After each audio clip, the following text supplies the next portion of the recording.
All right, hello and welcome everybody back to the stream. I'm your CFI. I hope everyone's doing well today. We're just back from FS Expo, so we are all having fun back in the sim. I wasn't actually planning to stream at all today, but I kind of just wanted to, so I can show you guys the new CRJ, although I've kind of showed you already. But I got my brand new, well, I've already had it for a bit, but my ProDesk Sim throttle quadrant replacement has finally come in. If you remember from last time, my right throttle was broken. If I tilt the camera down here, now, I'll show you guys this later, but now both throttles work correctly. So they come out of the idle detent, right? They're not really supposed to be able to just lift like that, but now the right throttle doesn't just pop off, and you can see each individual click. Very nice. So now they work very well together. I'll be able to do that. So we'll be showing you that. I'm also going to be using my PU Air Korea FMS, which they have given to me to use and review. So I've been using it a lot, and I actually quite enjoy it.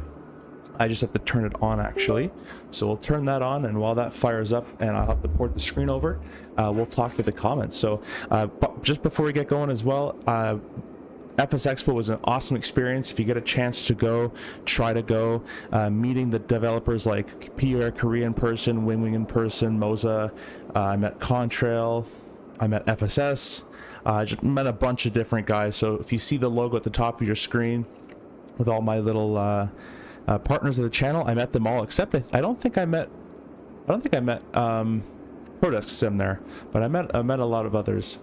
So anyways, if you guys want anything, by the way, on the Contrail web shop, be sure to go ahead and use my discount code down below. As the Contrail web shop, my code will give you 10% off. It helps me, it helps you save money, and you can buy the CRJ, which I think is on sale. I don't know if it's on sale on Contrail or on Aerosoft website, but the CRJ should be on sale right now actually as well, with the new update out, and it works for 2020-24. And if you like the throttle or like the FMS I'm going to be using, their channel links are down below as well. So PUR Korea have a link to that for them for the FMS, and then ProDesk Sim, I have a link for the throttle down there as well. In the comments in the vertical stream, we have two streams going on right now. We have a vertical and a horizontal. In the vertical stream, you have Zevin.3. Hello, welcome. The stream is vertical. Yep, that's the vertical stream you're on. If you go back to my channel, there should be two streams. The one that says brand new is the horizontal one. That's how I made it so I can remember.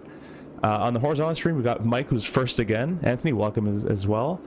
Captain Burger, let's go boys, excited for this update. I think it finally picked the plane up with the sale on Contrail going on. Yeah, man, use the code down below if you want to, or use someone else's code as well, but try to save some money on it if it lets you with the additional sale.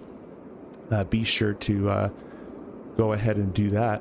I think you'll like it. The flight model is great. Is the airplane going to be a Phoenix? No, it's not going to be that level, and it probably never will be that level, but it does create a much better airplane now that we have the flight model in here, in my opinion at least. So, oh, I just noticed what I did. I broke my, there we go, broke my vertical stream. Anyways, who else we got in here? TJ, hey, welcome. Will the CRJ be released on Microsoft 2024 this week? It's already on 24. If it's on the marketplace, however, that's all up to Aerosoft. Or sorry, that's back up. It's all up to Microsoft. Microsoft dictates what goes on the store and when it goes on the store. I believe Aerosoft has already given the plane to Microsoft quite a while ago, and so we're just waiting on them to release it. But on the Aerosoft store, if you have it there or Contrail anywhere else, you can update and you can bring it to 24. It works just fine. I'm in 24 right now, actually. This is 2024, guys. Anthony says, I'm taking a break from Flight Sim while I upgraded my office setup, plus so this helps satisfy. Okay, yeah, well, pleasure to have you in here and watch along with us. Hope your office goes well. Rally Deadly, I hope that they push the update to Contrail soon. I'm out here refreshing every 5 minutes. Oh, it's not there yet? Okay, well, keep that in mind, guys. It's not on Contrail just yet, but it's on Aerosoft, the first one. I'm sure Contrail will get it either today or tomorrow. Hey, Five, welcome. And nice meeting you in the expo as well. Thanks for jumping in. Spud, are you aware of Marketplace, specifically Xbox updates coming? Yeah, so I just kind of touched about that. Aerosoft did release the plane to them quite a while ago to Microsoft for them to update, and it's all based on when Microsoft gets around to updating it. That's kind of how it is, unfortunately, right now. Gramps, I got it through Orbex store and it's not updated yet. Going to wait and see. Yeah, so Aerosoft can only dictate Aerosoft. So if Aerosoft store is updated, that's because they have control over that. All the other vendors update at their own leisure. Usually Contrail and Orbex and SimMarket, those are pretty quick. Marketplace will be the longest one to wait for. Dominic, hey, welcome. Hope you're doing well, my friend. And we got 30 of you guys in the horizontal, 30 of you guys in the vertical stream. I really appreciate you guys being in here with me. If you can go ahead and hit the like button and subscribe, I would really appreciate that as well. So this screen should have turned on, but it didn't. And I'm thinking I might have unplugged something when I shouldn't have. We're going to try turning it on again. We're going to jump in the airplane here. I'll give you a bit of a... I don't think this is a real flight. I'll give you a bit of a fake walk around here. But we're going to be taking this Endeavour Bird from San Francisco to ONT, I think it's Orlando, Ontario. I already forgot. I've never flown there, so if I've never been there, I forget where it is. But it's a scenery by Vertical Sim that I'm going to. So the scenery we're flying to is by Vertical Sim. You can get it on the Contrail web shop as well. And this is the Flight Beam San Francisco, which I think you can also buy on Contrail with the discount code down below. And this is Microsoft 2024. Don't worry about that. It's all part of the program there. And yeah, so let's go ahead and jump in here. And I'm going to see if I can get my FMS working really quickly. I'm going to pop this window out by pressing right Alt and plus. And I'm going to bring it... Yeah, something's telling me that's not working. Let me go ahead and leave... I'm going to actually close this window. Let me close my FMS really quickly. You guys can talk and I can respond to you guys still. Ontario? Okay, that's just what I was thinking. Thanks for that. 5, that was my buddy, but oh yeah, sorry about that. Yeah, he said to say hi from you. My mistake. There's so many things going on with there. My brain was just on fire of how much was happening at FS Expo.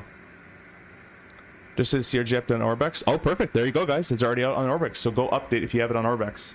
I'm going to try to figure out why this guy isn't working.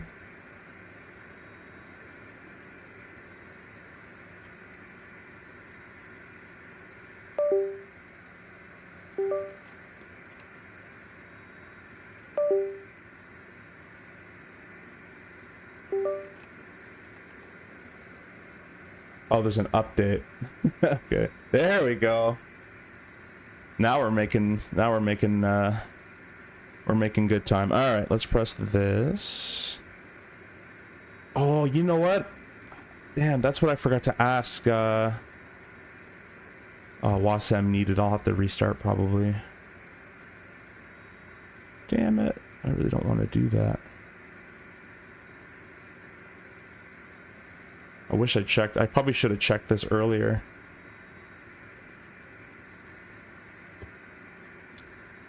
Enzo, hey, welcome. Thank you for stopping by. What are the best discoveries you made at FS Expo? What did you hear that was coming up for the next months? We'll talk about that in just a second, guys. I am going to keep streaming. I think I'm going to go without PU Korea today just because it's I'd have to back out and then I would have to relaunch the sim and kind of do all that. So I kind of don't want to do that with you guys all waiting here. I don't want to waste your time. So we're just going to go ahead without it. And I will just kind of keep the camera pointed down there. Bring it a little farther away so you guys can get a nice little action shot of the ProDesk Sim CRJ throttles. And I'll fix the vertical stream again so you guys can get a nice view of that as well. I really appreciate you guys all stopping in. I'm sorry for this little tech support. I've been at the expo for a bit, so need a little bit of time to readjust here.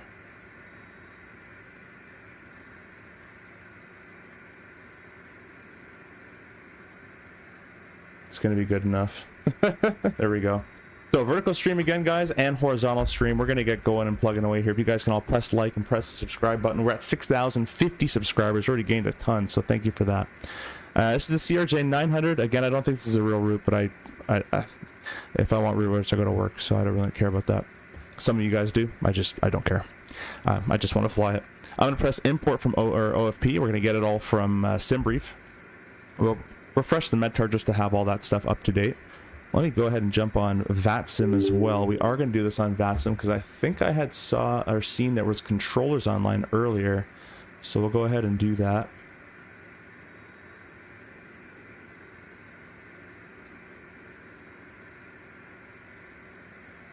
And we're going to file our flight plan. I'm going to connect to VPilot. We are JIA 5565.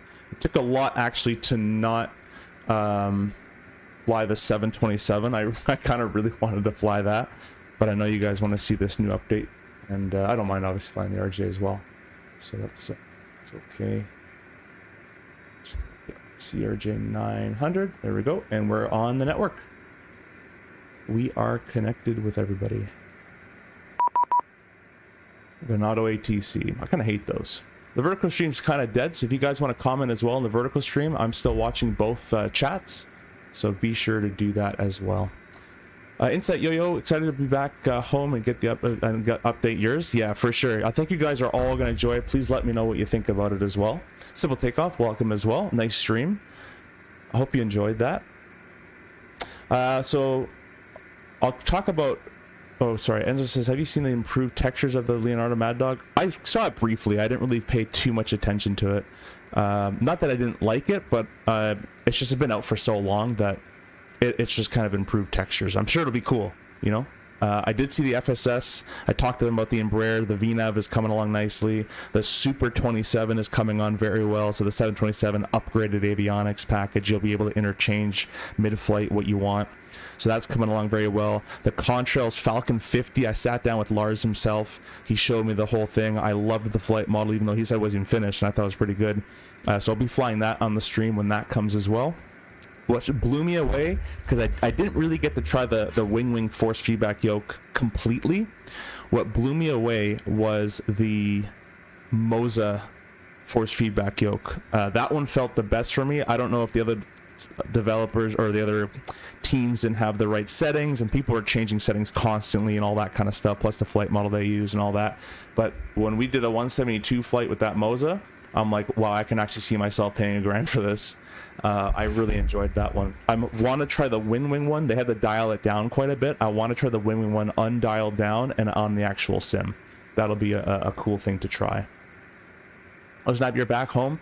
Thought you were out a few more days. Anyway, good to see you flying again, boss. Yeah, thanks, man. I just flew in today, actually. I flew in, I landed at 1 o'clock, and now it's 3 o'clock, and we're going. We're on the left seat today, not just for this iPad stuff. Cool, who'll make the Falcon? Which dev? I actually forget who it was, but it is from the Contrail. It might even be from them, but I'm not too sure. I'd have to go back into it. It's the Falcon 50, though. They're going to come out with the older edition, and then as they as they go, they're going to make more and more additions to it. Has the flight model been significantly improved? In the CRJ, 100 bajillion%. What three Embraer? What there's Embraer coming? Is it the 175? So the 175 is already in the sim, and FSS is currently working on the 175 and 190, the one they have currently in the sim. So let's go down. I guess I don't have a FMS view. Let's go down to this FMS here. Let's actually just quickly make sure everything's in the right spot. Let me cover very quickly some bugs you guys are going to encounter. Well, not really bugs, but they're problems, and I'll mention them as we go. The first thing is, if you guys spawn, you go to aircraft and you press turnaround state, which I do all the time, that's fine. There's absolutely no warning. There's no yaw dampener there. There's no warning about a yaw dampener being off, even if you go to the next page.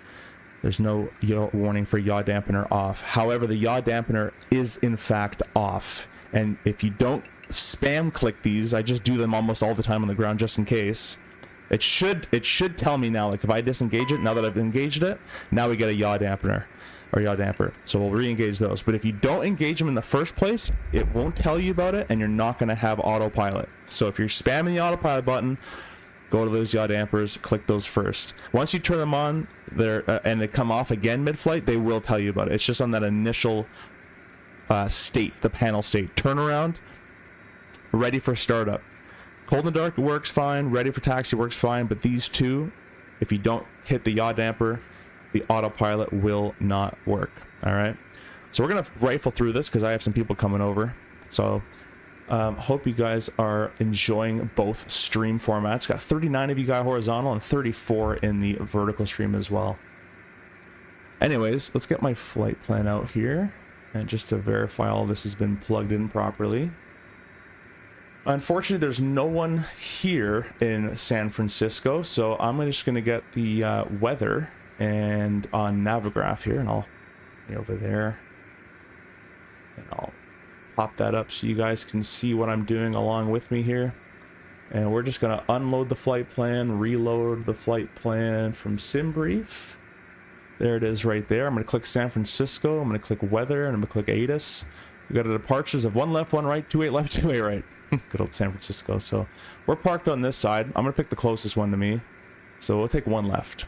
And it's one of the choices, so that works for me. We're going to put this on the SID, and we'll just leave that kind of hanging out on the SID here. There we go. Just fixing it for the vertical stream. And I'll pop that out of the horizontal. So let's go back to the FMS here. I really need to make a view for this. What's Alt 3? I kind of already assigned. All right, that's fine. I'll do it later. So departure arrival. It's going to be runway 1 left. The departure is the Welza 5. Previous page, previous page, previous page. Oh wait, clicked it. Am I at the right airport? Okay, so or am I just not seeing it?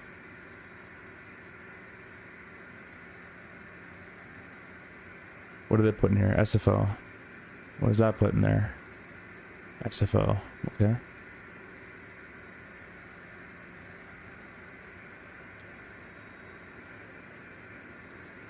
I don't know about you guys, but I don't see a W anywhere. Let's go check the iPad. Maybe I'm not up to date, which is a very possible thing. Yep, I am not up to date. So we're gonna, by the way guys, do your, oh no, I am. The latest navigation update is installed. Do all your Navigraph updating through the EFB. Do not do it through the Navigraph hub. It does not like that. I'm gonna cancel mod. We're just gonna click without a runway.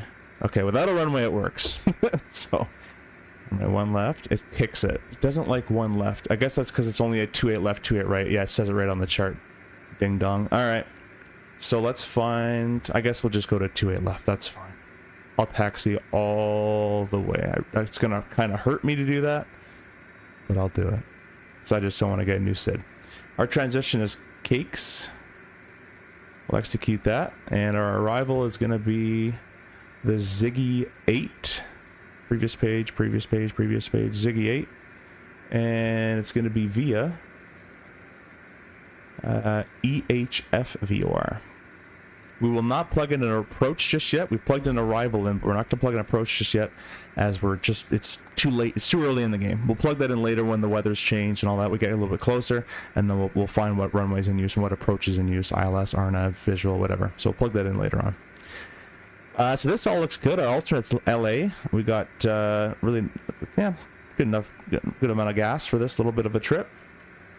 Flight plan is all entered in. Porto, next page. Ziggy 8 to EHA. Yeah, that's all good. Next page, we're gonna be cruising. Man, I missed the FMS already. I kind of wish I restarted now, but oh well. F350. I'll get it on the next stream, that's for sure. Alternate is cruising. Alternate altitude is 300.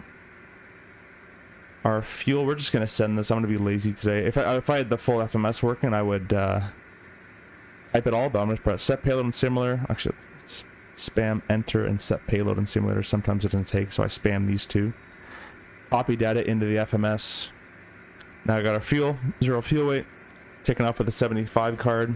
That's good because even if we have an emergency after takeoff, we are below the max landing weight of 75,100, so we can come back without that in the back of our heads. The ISA deviation is 14 degrees. We can go ahead and add that. And then our headwinds, we got 14. We got all headwinds the whole way. 14, 11, 10. So 14 minus 11 minus 10. Headwinds the whole way. Awesome. That's what we like to see. Next page. Our reserve fuel is 1673. And our estimated off is 1935, which is, nope, not going to make that. We're just going to put 8 Zulu. Taxi fuel 400 is fine. We'll execute all that. Perf, we're going to go back to the iPad. I'm going to set this as Alt 3 because I don't want to keep moving my view. It's going to be, let's click this guy down here. They have us runway 28 right. I've selected 28 left. That's okay, fine. We could change it. We'll stay, that's a departure that was in use. It was 28 left, 28 right, 1 left or 1 right, so we could take 28 right, that's fine. Just put that all in there. Just so it all syncs up nicely. If I had a bit more time, I'd probably just go change it, but click the perf button, so we're going to enter a flex temp in there.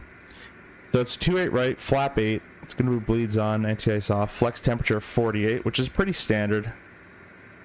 We'll throw that in there. VNAV setup 280 at 7.7 is normal. Our top or our cruise speed is going to be 260.77, 260/77. This is more of a reminder for you guys. There's no auto throttle, so this doesn't really affect anything.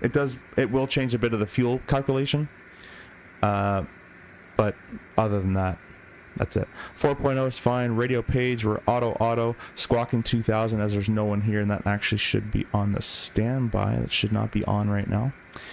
And that's all good. MFD menu, we're flying from the right-hand side, so VNAV on the right, and we'll select the left-hand side, which will be pilot monitoring in this case. We'll go on. That's how it says. Pilot flying gets VNAV, and pilot monitoring gets on. Flight plan, copy active. Flight plan, copy active. Now both FMSs have a secondary flight plan built in. All right, let's go ahead and start the APU. So we're gonna press the power fuel. You're gonna take a look here. We got the APU in byte doing a self-test. The LCV is open. The SOV is open. Gauge has appeared. Doors open. Start. And there it goes. We'll catch up with the comments. It's actually, I'll give you a sound. I know you guys like to hear this stuff. This is the Boris sounds outside.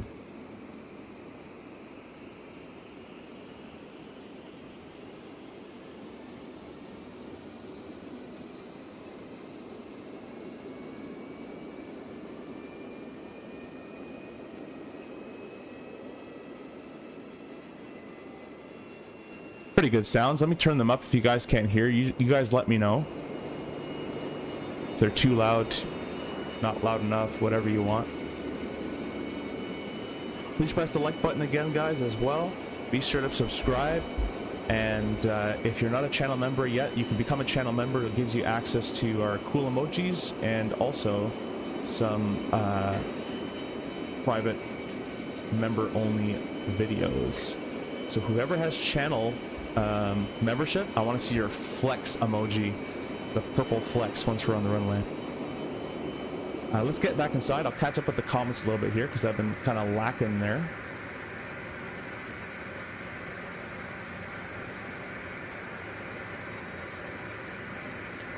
Love the FSW one and P3D. Falcon 50 was a blast to fly.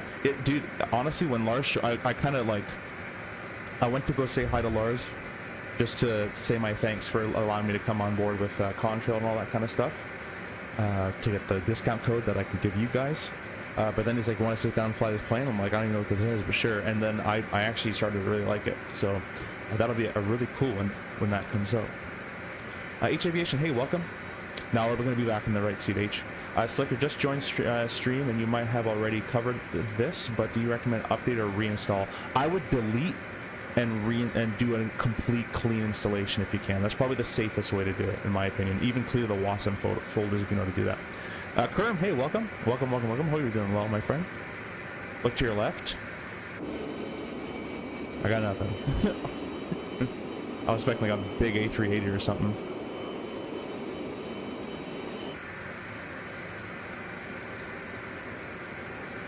Do you just use the reserve as shown in JZA flight plan, or do you add... Nope, just use the reserve. Contingencies on top of that. Whatever you have in contingency is all extra that we don't account for. That's back of your pocket, and in real life, at the very top of the flight plan, it'll say remarks, and under remarks, it'll have contingency fuel for... The dispatcher will say what the fuel is for. You can't just use it for whatever you want. So if it says contingency fuel for weather delays, you can apply that fuel to weather. If it says for any delays en route or anything, then you can apply it as the captain at whatever they, you know, he or she likes to use it for. But the contingency fuel in the remarks has to be a mention of what it's actually intended for. You can't just say, oh, contingency, let's go. You have to see what it's actually meant for. Flying Delta, yeah, we're in Endeavor. Gotta go to the gym. Looking forward to playing the stream after I have a good lift, or good fit. Maybe you meant lift. Well, enjoy the gym. Don't do anything to break your medical, and we'll see you on later on. When we'll be in Contrail, I asked him. He said that it shouldn't be too long. I think from memory, it was about a few months. From memory. Reinstalling Be Safe? Yeah, that'd be a good idea. For the end of the 25th. Is that for the Falcon? 2025. No, that makes sense. Yeah, no, that's probably more real, Enzo, yeah. And listen to Enzo's comment. And same for alternate fuel, don't add to reserve. Correct, yeah, just, no, reserve is your alternate fuel. So you shouldn't, your reserve's on top. Your alternate is the fuel you're gonna burn going there. So like you have your alternate fuel, which is the fuel you're gonna be is accounted for to go to LA, and then your reserve is on top of that fuel. So yeah, don't add it together. Just put reserve right in the reserve window, and you're good to go. All right, let's get back to setting this thing up. The AP is online. Let's press electrics. We're all good there. We'll press electrics. The DC and AC system power is being supplied by the APU nicely. We can disengage the ground power switch. We can also go here and get rid of our, oh, we can toggle the jet, well, no, I didn't mean to do that. We can toggle the jetway with this button. I think because I use GSX, it doesn't like me, so I'm going to do it with GSX. And hope. There we go. We'll close all of these doors. We're going to get rid of the ground power. We're going to get rid of the chocks, because now we're on our own power and the parking brake is set. We're going to tell GSX they can go ahead. Actually, yeah, we can go ahead and tell them they can hook up. I'll be good for right now. Move myself over here a little bit. So the APU is on. We can go ahead and turn the hydraulic 3.8 pump on. You are not fueling anymore, so the seatbelt sign can go on. Our cabin pressure, we're going to set to the landing elevation of Ontario. So we'll go to the index database, KONT goes up in there. 944, so we'll put about 960 in there because it goes up by 20s. So I'm going to hold left shift and I'm going to scroll 1, 2, 3, 4, 5, 6, 7, 8. Should be kind of close. That was way too much. We're at 1320. 1, 2, 3. Now we're at 1000, so just 2 scrolls without shift. 960. Cool. That's all done. So that's looking pretty good. These should be roughly there. The overhead is looking great. We're going to press this because my view's kind of screwed up. We'll press the doors button here, and all our doors are closed. That's all great. We'll go up to the top and turn our fuel pumps on. We're going to verify our steering is off, our noser steering, so when we push back it doesn't break the tug as well. And then we're going to leave the beacon just for a second. We're going to set up this departure. So let me bring up that chart back for you. We have a do not exceed 210 until leaving 520 feet. That's actually not that high, so that'll be not a problem to do, as we're going to be climbing at V2 plus 10 to 20, so that's okay. This is climate heading at 284, so we can go ahead and set that. Oh, let me get my Mobi flight started so my autopilot panel works. It's incredible how many programs I have running in the background right now.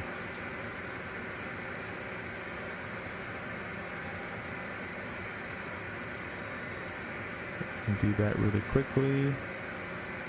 It's just installing. Stand by. I'll read the comments here. Whoop. I didn't want to do that. Let's reconnect to VATSIM. I don't like that part about 24, to be honest with you.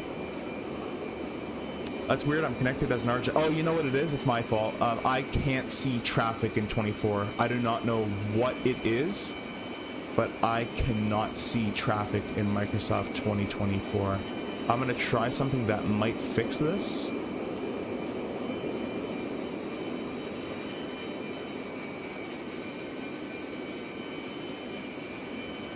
but I can never see anybody in Microsoft 2024. So it's not a you problem, it is a me problem.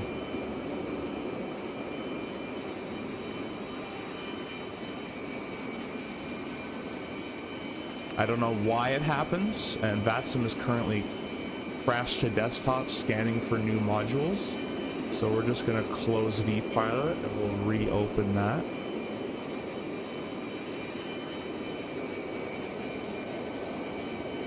Yeah, I don't know why this happens to me, guys. If you guys have any ideas, I'd be game to learn it.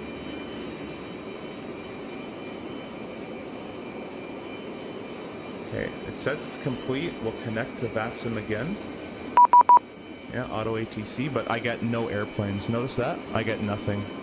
I don't know why. I think what it is I'm only seeing airplanes in 24. Like whoever's playing 2024, that's all I see. Other than that, I don't see them. So, anyways, yeah, it's not your fault there. So we're doing this departure. It's runway heading at 284. Let me go and start my movie flight, which I already said I started here. Just gonna put the right profile on, and we'll start that up. There we go. So heading of 284. It's basically our runway, our heading right now. It's kind of nice. We're going up to, it's assigned by ATC, but from port on transition, maintain 3000, expect filed altitude. Well, because there's no one here controlling me, I'm just going to go right up to the cruise altitude. And I think it was 35,000. Yeah, 35. And that's it. You would put the top altitude of the SID in there or whatever ATC gives you, but there's no one here, so I'm going to do it. We'll set our speeds up as well. So we'll press, go over here, press performance, return. Flap 8, it's dry, 140, 41, 52, 99. It's all been set up. We're going to select our flight director to the right-hand side. That's by clicking the XFR button over there.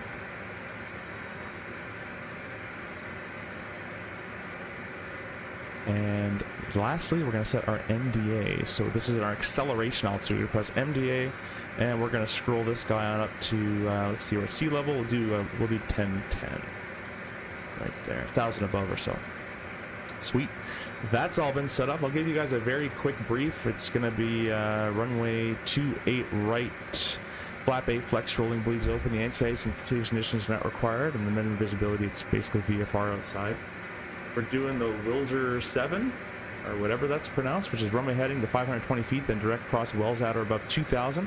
Left turn direct port, assigned by, and route altitude assigned by ATC. The noise is built into the SID. The engine out upon reaching 1010 is straight ahead 284. Questions, comments, concerns, threats? Cool. Let's get going. So, go ahead and set our clock up properly here as well. And we're basically ready to push. So let's go ahead and go beacon light on. Transponder to number 2 from flying from the right. Park. Actually, I can't do park and brake because GS has to yell at me. Let's go ahead and go continue pushback. We're going to push going to the right. Before I do that, let me get .CTAF KSFO 120.5. The thing is, I can hear people, I just can't see them in 24, and I have no idea why.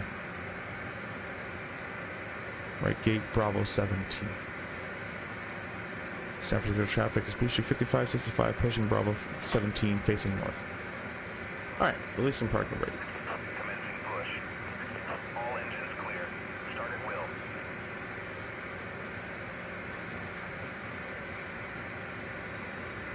All clear reserves, cool. Yeah, VATSIM model matching, something with that. I'm doing something wrong. I'm sure it's my fault. I copied the FSTL folder from 2020 to the community folder at 24. I did that too, and it broke it. But is your Flywire FS traffic installed into your? Yeah, yes it is. Yeah, I'm using add-on manager for that though, so maybe that's the problem. It worked in 2020 though, and it's working for traffic. Both injector and sceneries. Yes. Are there any error messages in VPilot about it? No. There's nothing. Let's go ahead and start the engines, guys. So we'll start our, you guys can see the throttle on the bottom right here. In real life, you actually have to click this red lever. I'll show you in the sim as well. And that is what actually allows it to go into idle. In the sim, I can just simply bring those up. That's not quite how that works. which actually now come to think about it, I gotta make a T2. There we go. So that's not quite how it works where you can just kind of lift it up, but that's how it works in the sim. So that's what we're gonna do. We're gonna click the right start, press and hold, got the right start message on the iCast number 2, click the timer. Once again, you guys are back here. You guys like those engine sounds? Please set parking brakes. Alright, well. There we go. I guess we'll wait in here till we're there. So 20% N2. I'll show you guys the new the new N2 and N1 spooling, but for now I'll give you the sounds. Boris Audio Works.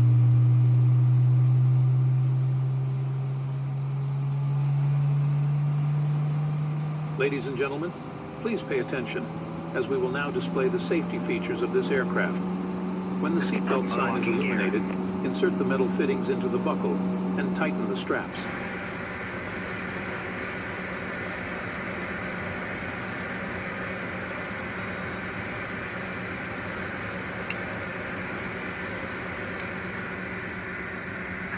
Tow truck disconnected.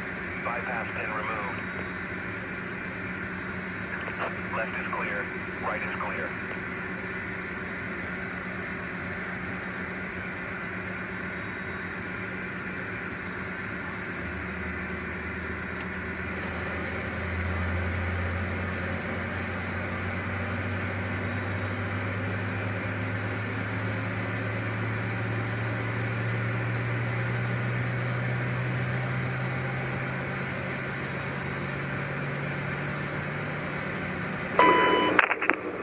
San Francisco traffic, Unit 571 Heavy, we're at Foxtrot 19er. We're going to push back onto the alleyway short of Alpha, San Francisco. Anyways, I was saying some really cool stuff, but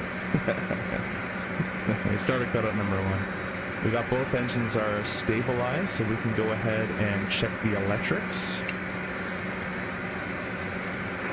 San Francisco traffic Southwest 2768, right hand turn for ILS approach runway 28, we'll call when 6 miles. Electrics are checked. We'll go ahead and turn off our APU, both right start and the power fuel. Aft cargo can get turned on to the 3rd position there. Probes can get turned on as well. I'm going to lock my office chair wheel so I can use my rudder real quick.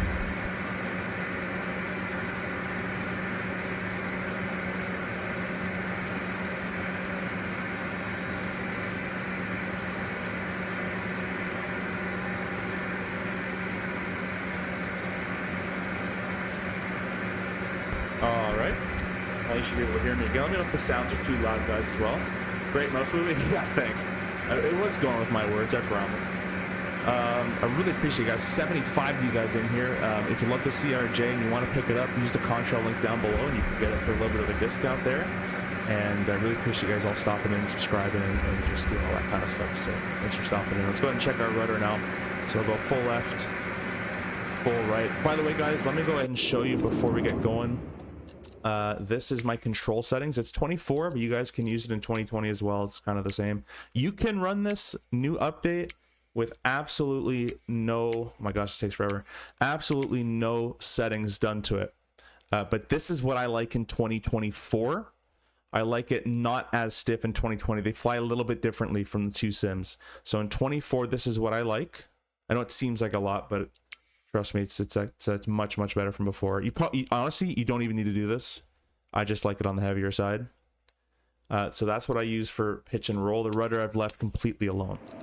And again, you don't need those. I just do it because I just like it a little bit heavier because the TCA yoke is way too loosey-goosey.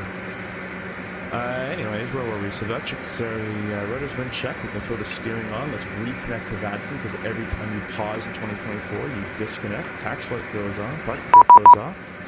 And the airplane should start to roll on its own. As you can see, that's a new feature, right? I have not added any thrust. We're still idle. That's very real. So we're going to add a little bit of thrust here. I'm going to get my taxi chart out. Taxing to 28 left, it's going to be via, or 28 right, it's going to be via, let's take the right turning Alpha, then Fox, cross, 1 left, right, and all the way. So that's what I'm going to say I'm going to do.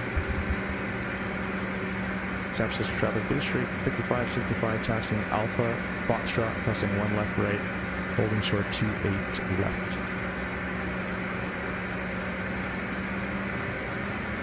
So, what I've gone ahead and did, guys, as well as I bought a,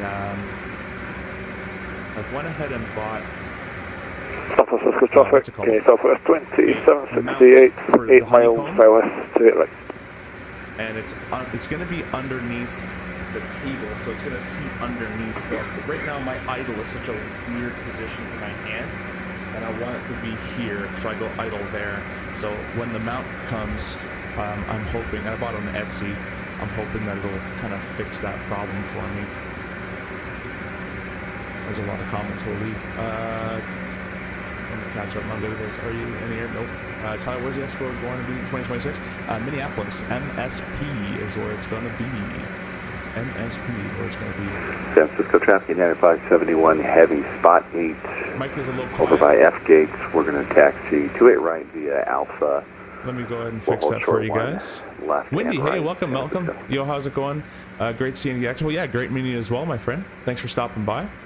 Drac as well. Drac, drink water. Yeah, turn down the Tad and mic up. Cool, thanks. Let me know if it's better now. Sim drowning out. Yeah, let me know if it's better now.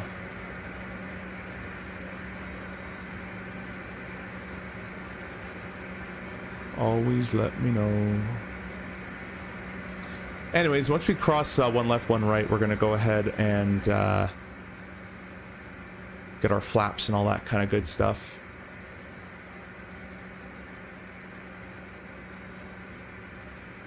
I just realized this stopped working.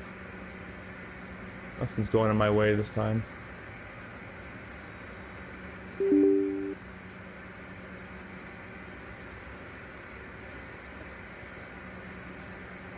Traffic, United at 1597. There we go. I ain't getting an overlay.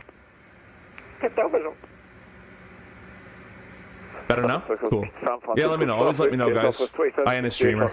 I make things go up and down for a living. What's up, John? So we're coming up on Foxtrot 1. We're going to keep going straight. Just technically Bravo into Foxtrot, but that's fine. And I'm going to give some ample warning that we're crossing the runway. Not that I can actually see anybody because my 2024 is broken right now. Actually, I think this would be Juliet. Yeah, it's me.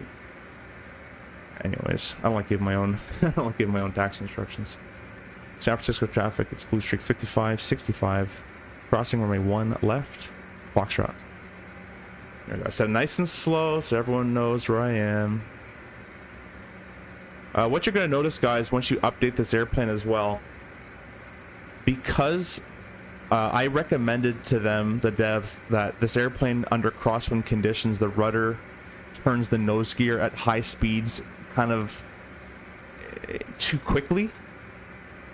I can't see traffic anyways, but I don't know why I'm looking. But anyways, so the only fix that they were able to do with the code they have available to them is under 45 knots, guys. It might taxi a little quick or a little sensitive, but after 45 knots, the rudder really dampens out.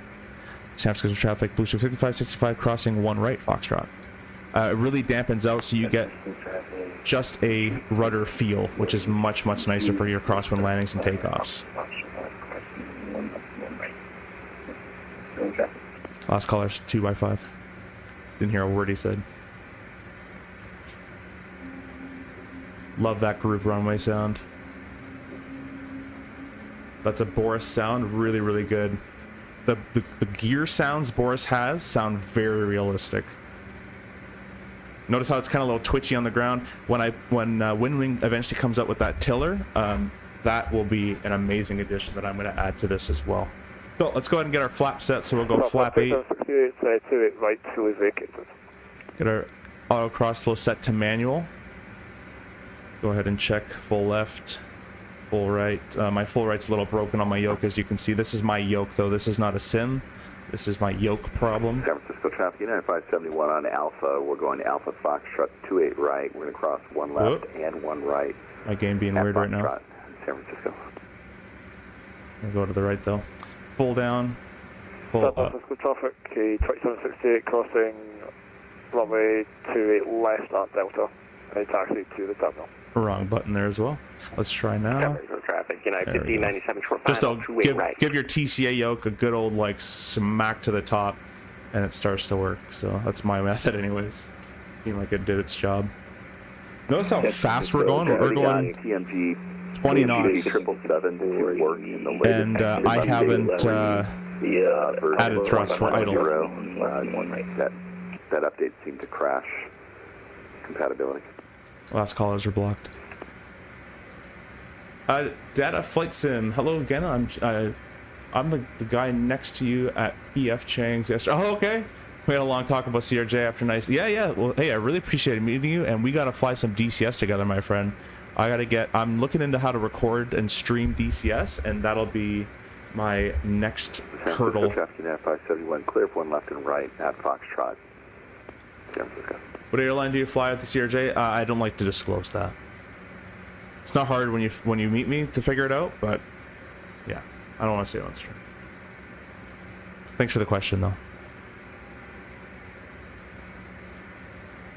All right, guys, I'm gonna put this departure up here for you. Couldn't hear what that guy said. San Francisco traffic, Blue Street 5565, crossing 28 left, Foxtrot. We'll be short of 28 right. We'll throw our strobes on now. Again, I can't see traffic, unfortunately, guys. I think my 2024 is bugged currently with that. What I want you to notice, though, is after we hit V1 rotate, on rotate, I want you to notice how the airplane doesn't stick to the ground anymore. It's a nice progressive pull all the way up. If I cause a lot of problems, I may even disconnect from VATSIM as well. We'll see. San Francisco traffic, Blue Street 5565, lining up on me 28 right.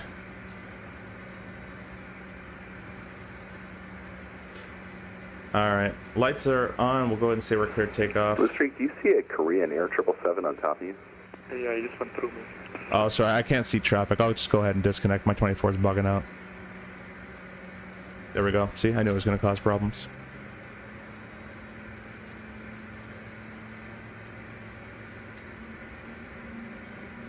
Go ahead and line up here. Press our toga buttons. Got takeoff, takeoff. Takeoff config is okay. 28 right's verified. We'll go and press the stat button so our messages are acknowledged as well. And now that I'm not on VATSIM, I can stay here for a second. Don't do this in real life, of course. But these throttles are completely the same. Not size. They're actually a little... These ones are actually a little bigger than the real airplane. But these throttles have the idle detent, the climb, toga, and the max power, which is pretty cool. It makes flying this a lot easier as well. Once we take off, guys, we're going to go gear up, speed mode, nav mode, and below 400 feet AGL, it'll say heading with FMS2 armed. As soon as we pass 400 feet, it'll say FMS2 captured, and it should get me on that turn. I've never ever seen that in my CRJ days ever. I don't know why that's there, but maybe some of them have it. Anyways, let's go ahead and let's bring up the thrust levers between the screw and the climb. Should give us roughly 70, 75. There we go. I don't know why my brakes are on. And you'll hear the click, click, and that's set thrust. I want you guys, if you have them, put flex in the chat there. The purple flex. 80 is checked. I'll get your comments when we're in there, as I'm a little distracted.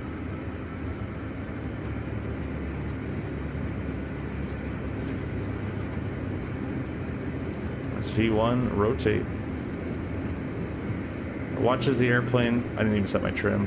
Call me a real pilot. Watches the airplane just nicely lifts off the ground. We're gonna go gear up. We're gonna go speed mode. That's on the autopilot panel. Climb 166. Nav mode. And you'll notice, see where it says heading there. Once we get to 400 feet, it's gonna auto sequence itself. FMS2 is captured. This hand flies so well, you guys. You see how smooth everything is. The flight directors are still not the greatest, kind of the older flight director, but the actual flight modeling is much, much improved. So pitching for that 166, following the flight director for the time being. We're above 600 feet. We can go ahead and engage the autopilot as well.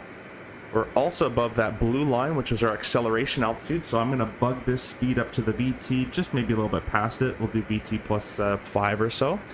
We got a positive speed trend. We're looking for V2 plus 12, which we are. We're going to go flap 1. Next one is VT minus 15 knots if it's in a 1 setting, which it is. 15 knots, flap 0. Wait till we're past the VT speed, or actually at VT, and we're going to go climb thrust. Alright, we're at the climb speed there. The flaps are out, the gear is out, climb thrust is there and set. We got a max speed of 230, might as well use what we got. Let's go ahead and go climb 230. And I'm expecting this airplane to turn left eventually. And I have very high hopes for that. We're going to see what happens. Let's turn that off. Autocross flow, reversers. This is actually an experiment that I want to see with you guys. Oh, you know what? I have seen this in real life, but it wouldn't have done this. What that is I believe is a flyover waypoint.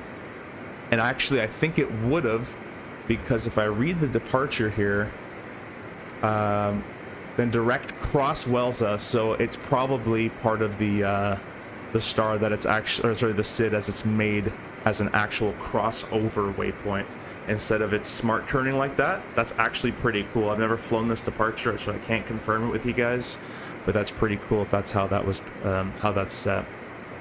All right, we'll go climb 250 as there's no other restriction of speed on this route. And I'm just gonna kind of fix it up direct port because I'm not with ATC. Why is it giving me a flyover waypoint? Just go direct. That it shouldn't do. There we go. I just want direct. So climb 250. The afters are basically done there. No other messages popped up during our takeoff. So once we're kind of squared away and on our way, I will take a look at the chat. So we're just nice climb 250 up to 35 grand. We can go ahead and get rid of that MDA. We'll pop back in a couple seconds there. Are you the Blues JTF Mad Dogs Discord? I'm pretty sure. No, actually, I think I'm just in Blues Discord. You come on, we stream DCS on Friday nights. You should join us. Yeah, for sure. I gotta get everything hooked up, and for sure. Saboris is good to get, even with the latest CRJ upgrade. The only thing that I have noticed that doesn't work with Boris's sounds in the latest CRJ update is when I disconnect the autopilot, which, side note, if you want to disconnect the autopilot, the button to map now, it's different than before. It's called Autopilot Master. Make that your autopilot button on your yoke. Autopilot Master should be assigned to that button there. But if I disable my autopilot, notice I get no sound. I get the red light, but that's because of Boris. That's not because of the airplane. Just so you guys know. 10,000 feet. Let's go ahead and accelerate. We'll go, actually, we'll go vertical speed 1500. The reason I'm using vertical speed, guys, if I just dial this up to climb 280, the airplane basically levels off and ATC will start to yell at you. So this is how I do it in real life. This is my little technique that I've seen guys do on the line. So I've adopted it into my little technique.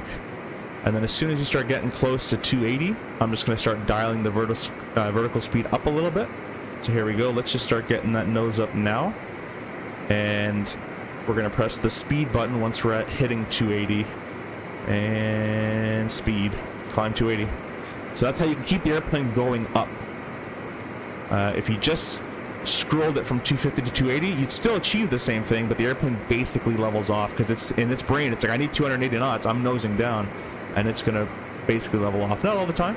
Depends on the weight, but sometimes. So that's what I do.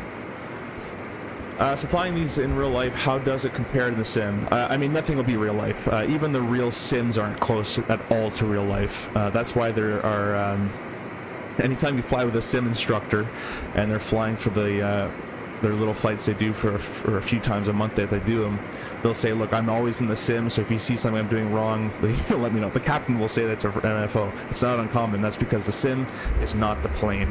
And me and actually Dada were talking about this the other day. So it's it replicates it okay, and it does a pretty good job with the descent drag, and that takeoff was kind of nice, the way it just nicely lifted off the ground. But you don't have the bajillion-dollar yoke and rudders and force feedback and turbulent. You don't have all that stuff. So it doesn't feel the same. You have no feeling, and it will never react the same. No two CRJ flies exactly the same either between the two. They have different bug splatters all over the place, different dents. They all fly a little bit differently. They're all bent a different way. So this one flies like the CRJ flies in the sim. That's how this one flies. It flies like a CRJ in the sim. It doesn't do a bad job. It's actually, I think, one of the better flight models now that we have than other ones that I know of. I would, this is no education behind this, of data behind this at all, but if I were to rank this, I'd say it's pretty similar to the 37-800 by PNG, flight model-wise. I feel it's quite good, in my opinion. It's probably like a 7.5, 8 out of 10. Probably 7.5. You'll never get to the real airplane, so but that's what I would say. Hopefully that answers your question. No more sticking, yes, no more. Do you have the same sensitivity on the yoke and pedals still as before? No, I just showed at the beginning of the stream. In 2024, I have -50s, 50. However, you don't need that. I just prefer a heavier yoke. There's transition, and we'll do all three. You can actually get away with this airplane. What I would do, what I recommend, is fly this airplane with default everything. Fly it like that, and then if you want to add a little bit, you can. I would do -10, -15, maybe a dead zone of 3 or 4. That's what I would do personally. Rudders, I don't think I even touched them. Maybe -10, but very little. You don't need any too much on this anymore. I run it very stiff just because the TCA yoke is too loosey goosey, so I'm trying to replicate as best I can the real yoke. I'm at -50s, but I know a lot of people won't like that. So when you get the chance, can I see your sensitivity? Sure. You know what? We're off VATSIM anyway, so I can just show you guys. Controls. So this is roll. That's on a 0.8, 50. These are my 2024 settings. They're not the same as 2020. I think 2020 only had -15 in 2020, but 24 needed to dampen them a little bit more. I should probably need a little bit more actually. Dead zone, that's fine. We'll leave 0.3 there. And then rudders are completely default. So that was pitch. Roll was first, pitch was second. You can pause and go back to those. Rudders just left completely default. DM the Discord server link. Cool. I'll be sure to join that one. That sounds like a lot. You guys have a lot of fun. I got a lot of DCS buddies as well that I used to fly with, and still do if I went back to DCS as well. Fresh freeze. I have 2020 with Boeing TCA. I was using your settings in the old updates. Should I reset? Yes, yeah, completely reset everything. Reset them all. Fly default. My biggest thing when I was talking to the devs about the flight model, and me and Grovel spent a good probably 15 hours talking about this flight model and me testing it a million times and back to the drawing board and all that. The biggest thing was I wanted, out of the flight control movements, I wanted default settings, and it would work perfectly for everybody. And I also wanted the rudder. I asked him if there was a way to disengage the nose steering from the rudder, because once you touch down with the rudder setting, your nose gear is also deflected and you just shoot off into the grass. So there wasn't a way to do that, but under 45 knots, the nose steering and the rudder are very sensitive together. But after 45 knots, the nose steering portion severely dampens out, and it's mostly rudder at that point. Alongside the other things I wanted to come across, like the right drag and the way it should feel in landing and all that other stuff. It took us a long time to get all of it to work properly. The right power settings, the right takeoff feel, going down to 3,000 feet per minute. It's going to be slow in the higher altitudes, but then it's going to start speeding up through 25,000. The spoilers aren't going to do anything because they're the size of your forearm. On landing, you'll have about a 55-60% N1, 2.5 degrees nose pitch up with about 6 to 8 trim. It took a lot of tuning of the drag and lift at different flap settings, at different power settings, at different weights to all get that kind of to work properly. So I think you'll enjoy it, but reset all your sensitivity settings. I talked with Boris this morning to tell him the sound problems discovered so far. He's aware, and we can send him other bugs if discovered. Yeah, the only one I really know of is the autopilot one, and possibly, you know what, there is one more. If you can tell him for me, and I can tell him myself. So autopilot disengage, obviously we mentioned. Also, if you're the gear warning horn sound, that one is broken for me as well. The sound is in the default airplane, but it does not work in the it does not work with the Boris sounds on.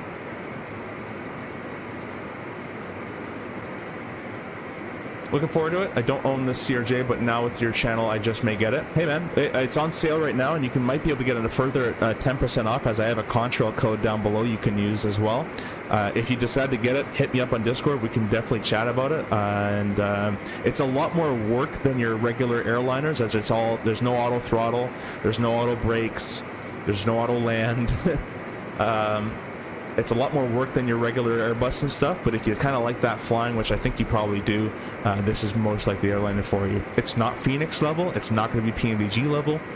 It's good at doing A to B. There are some bugs that I've been reporting still, but it's so much better than version 1 and even better than version 2 in my opinion. So if you do get it, let me know, and I hope you enjoy it. Biggest takeaways from new update: flight model, flexed, new flex temp, what do they call it? Flex temperature. They have new data. I forget what they called the professional way to say it, but they have a new flex temperature data sheet they've used, because before it was completely incorrect. So I told Hans, why is my N1 going up when I'm adding flex? It should be going down. It should never go up past your rated thrust. So that doesn't make sense. There's no point to flex at in that point. So now the flex is actually correct and works properly. The brakes are severely sensitive, which they are in real life as well. They're super, super sensitive in real life, the brakes. And yeah, basically the flight model is the biggest thing. That's the massive thing. The changelog I posted in my Discord though, so if you want to go check out the changelog that is in my Discord, feel free to do that. Actually, looks like the CRJ finally just watched the beginning of the stream up to now. Hey, well, thank you for watching, and thanks for saying that. I'm not the developer, I'm just a beta tester / advisor, but I like to think quite a bit of work on getting this airplane to fly the way it does, as it's basically been based off my flight experience in it and some other RJ guys that were in the beta team as well. So if you enjoy it, I appreciate that, and that's what we did it for. So hopefully all the landings get better. It should feel just a bajillion times better to hand fly. Now, if I'm working on getting the Moza yoke, I'm trying to figure out financial / where I'm going to put it, but I would love to try that Moza yoke with this airplane now. That'll be really cool. How does a hand fly? Beautifully. Watch, I'll disengage the autopilot right now. Watch this yoke. Now we're up high, so it might be a bit more sensitive as it should be. Watch this yoke. Notice how much I can move this thing?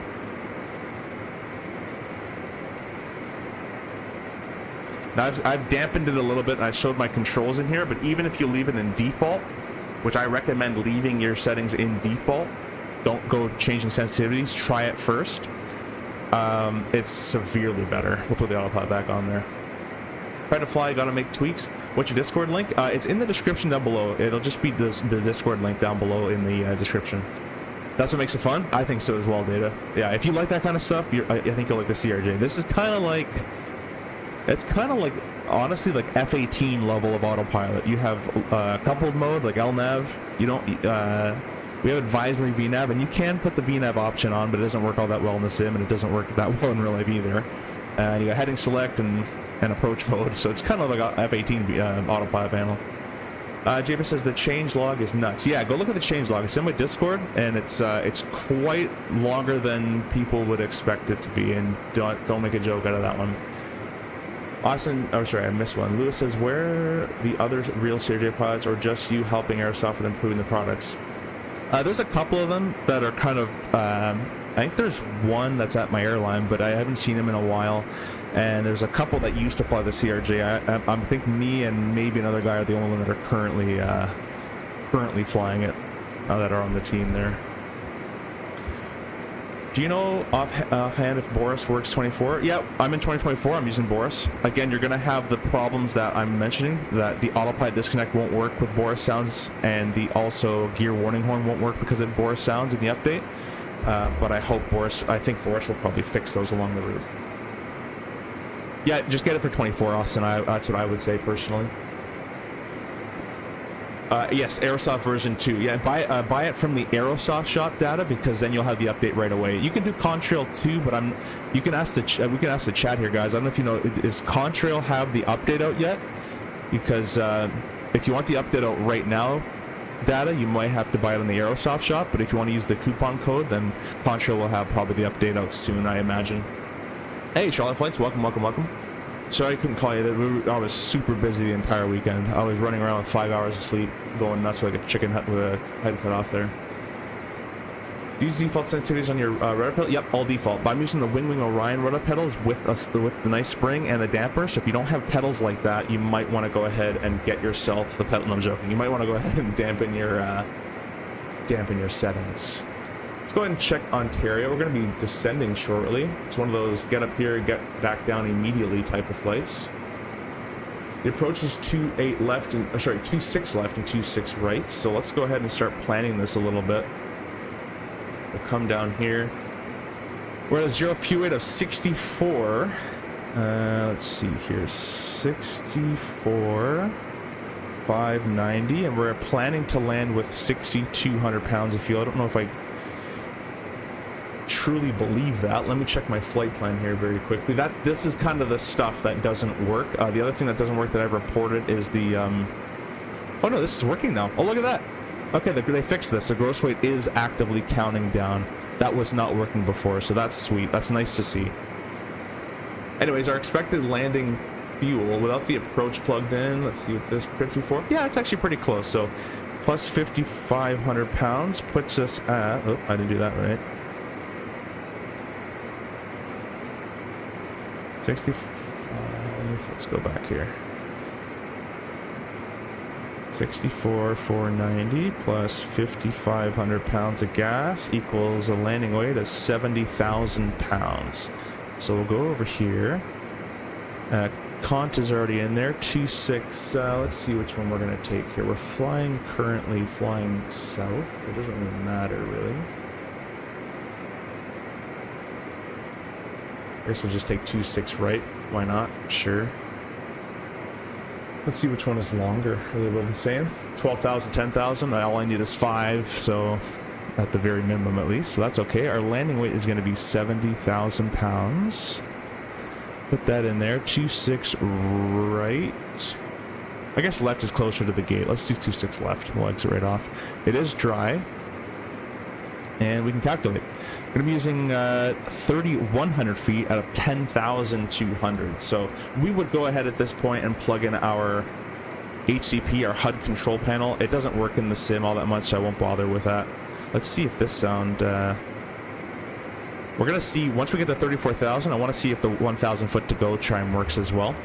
Notice, guys, how long it takes to climb up. This is very realistic. Notice how it's bobbing between 1,100 feet per minute and 400 feet per minute. That's very, very realistic. The airplane does that in real life all the time. So if you're seeing climb rates of 200, 300 feet per minute for a prolonged period, that is real. I can vouch for you. I have pictures. I took pictures because I know people are going to complain. So I was actively taking pictures during development, so I can prove it. Anyways, let's go ahead and do the rest of this stuff. Weather, weights, plates. We got the weather. Let's go ahead and pull up the plate. Let me bring it up so you guys can see as well. 26 left, I had said. We'll do a visual backed up by the ILS. Let me just check real quick. 10 mile. Yeah, it'll be 100% visual on that guy. Puts us at a frequency of 1135, which is ITWO. So if I go in here and go radio, IT, in real life it works all the time. In sim it's kind of hit or miss. There you go, 11135. It changes the ident, which it shouldn't, but the number is right, which is what matters. There's 34 for 35, so that sound works with the Boris sound. That's always good to know. Coming on down here, our Cat 1 MDA is 1126, which puts us 200 feet above ground. So 1126 equals 1130. We can't round down on an MDA there. We have to do it or higher. So that's all been set. We're going to go over here, return. We can press set our V2 go around. So if we have an engine failure in the go around, we're going to go ahead and go like 148 or higher. And then our VT can be set. It's calculating a VR for 142. We'll come back to this when we're a little lighter, because it doesn't calculate for your predicted landing weight, I've noticed. It calculates your current weight. So a 70,000 pound carb landing should be roughly 138, somewhere around there. So it's about 4 knots fast. Alt's cap. And we're going to be cruising at 7.7, so I can just bring this thrust levers back a little bit to maintain once we've leveled off.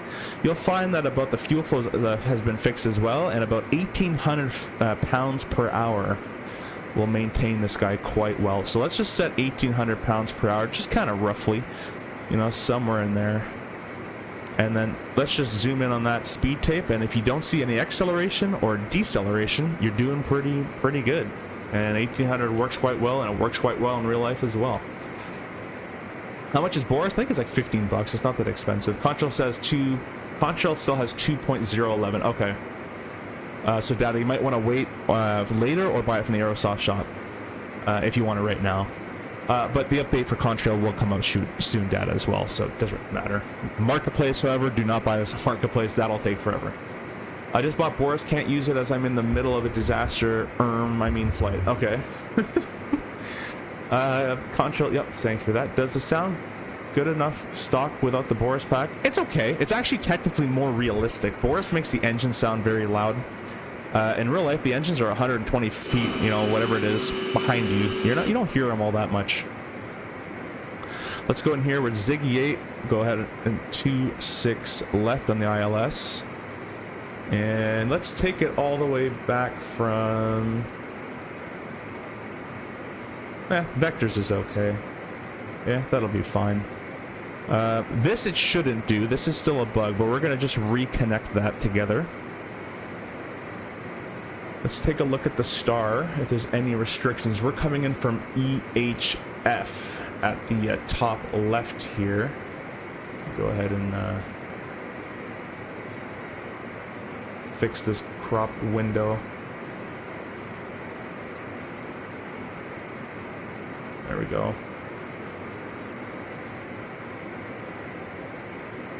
Alright, so EHF, then we have Zardy. Let's go back here. A little bit of thrust as we're slipping tiny bit. Then we have Lando. Lando Norris just won the Grand Prix. We got Bleh. It's a funny waypoint.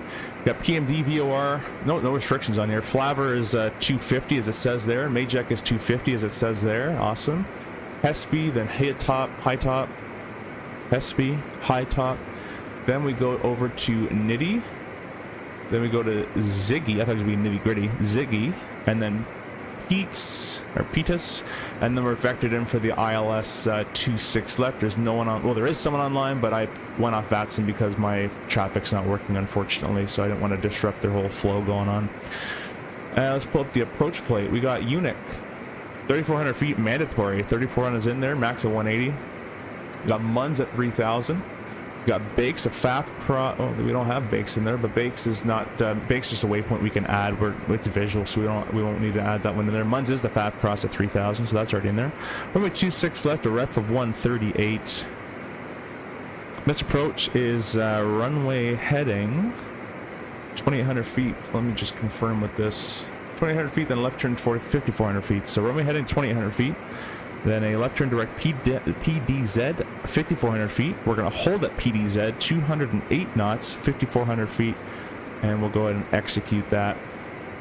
And it looks like it'll be... it looks like it's a standard hold, right turns, but it's going to be a parallel entry, which means if we have to go miss them, it'll do it. Actually, I don't know if the RJ in the sim will do it for you. In real life, it'll do it for you. But it's going to fly this way. Hit the fixed parallel, because notice we're supposed to be going that way. It's going to parallel it, turn inside the protected airspace, and then it's going to start its hold. That's how it should get into that hold. It's called a parallel entry. So we're looking pretty good. You can see it's put a top of descent out there. It's targeting the only one that's on our route really for an altitude is 3,400 feet. It requires 1,700 feet per minute down right now. And I'm just going to confirm, I don't trust this in the sim too much. Real life, it's really good. In the sim, I don't trust that too much. Let's press direct intercept. Let's go all the way to Uke, and let's just verify that. 1,200 feet per minute. Notice the difference? I don't know why it does that. Let's go ahead and say 4.0. That's the descent path I want towards Uke. Actually, I don't want to do that inside the let's try there. Maybe it'll adjust. No, it stays like that. So anyways, in the sim, seems like it got worse in the new update, so I would reference the direct intercept page a lot more for the waypoint you want. So we want 3,400 feet at Uke. That requires 1,300 feet per minute if we left right now for it. We're not going to do that. We're going to wait till this says 2,700 feet per minute, and we're going to go down at 3,000 feet per minute. The CRJ profile, one that works at least at my company, is 3,000 feet per minute. Idle thrust, 0.77, transition to 290, leave it idle the whole way down, and I'll show you how we slow down again after for 250.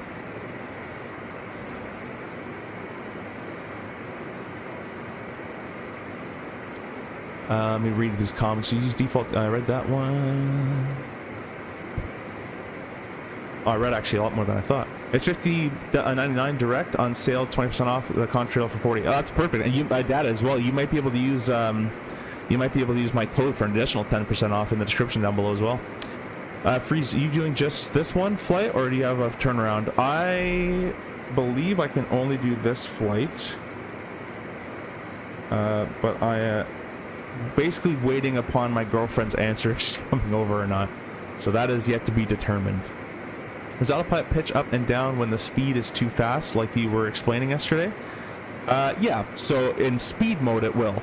And right now it's all manual thrust, but if I were to descend, let's say, and I click speed mode, it would say descend Mach 0.77. So if it's already holding 7.7, it's not going to descend, because if it descends, it's only going to speed up.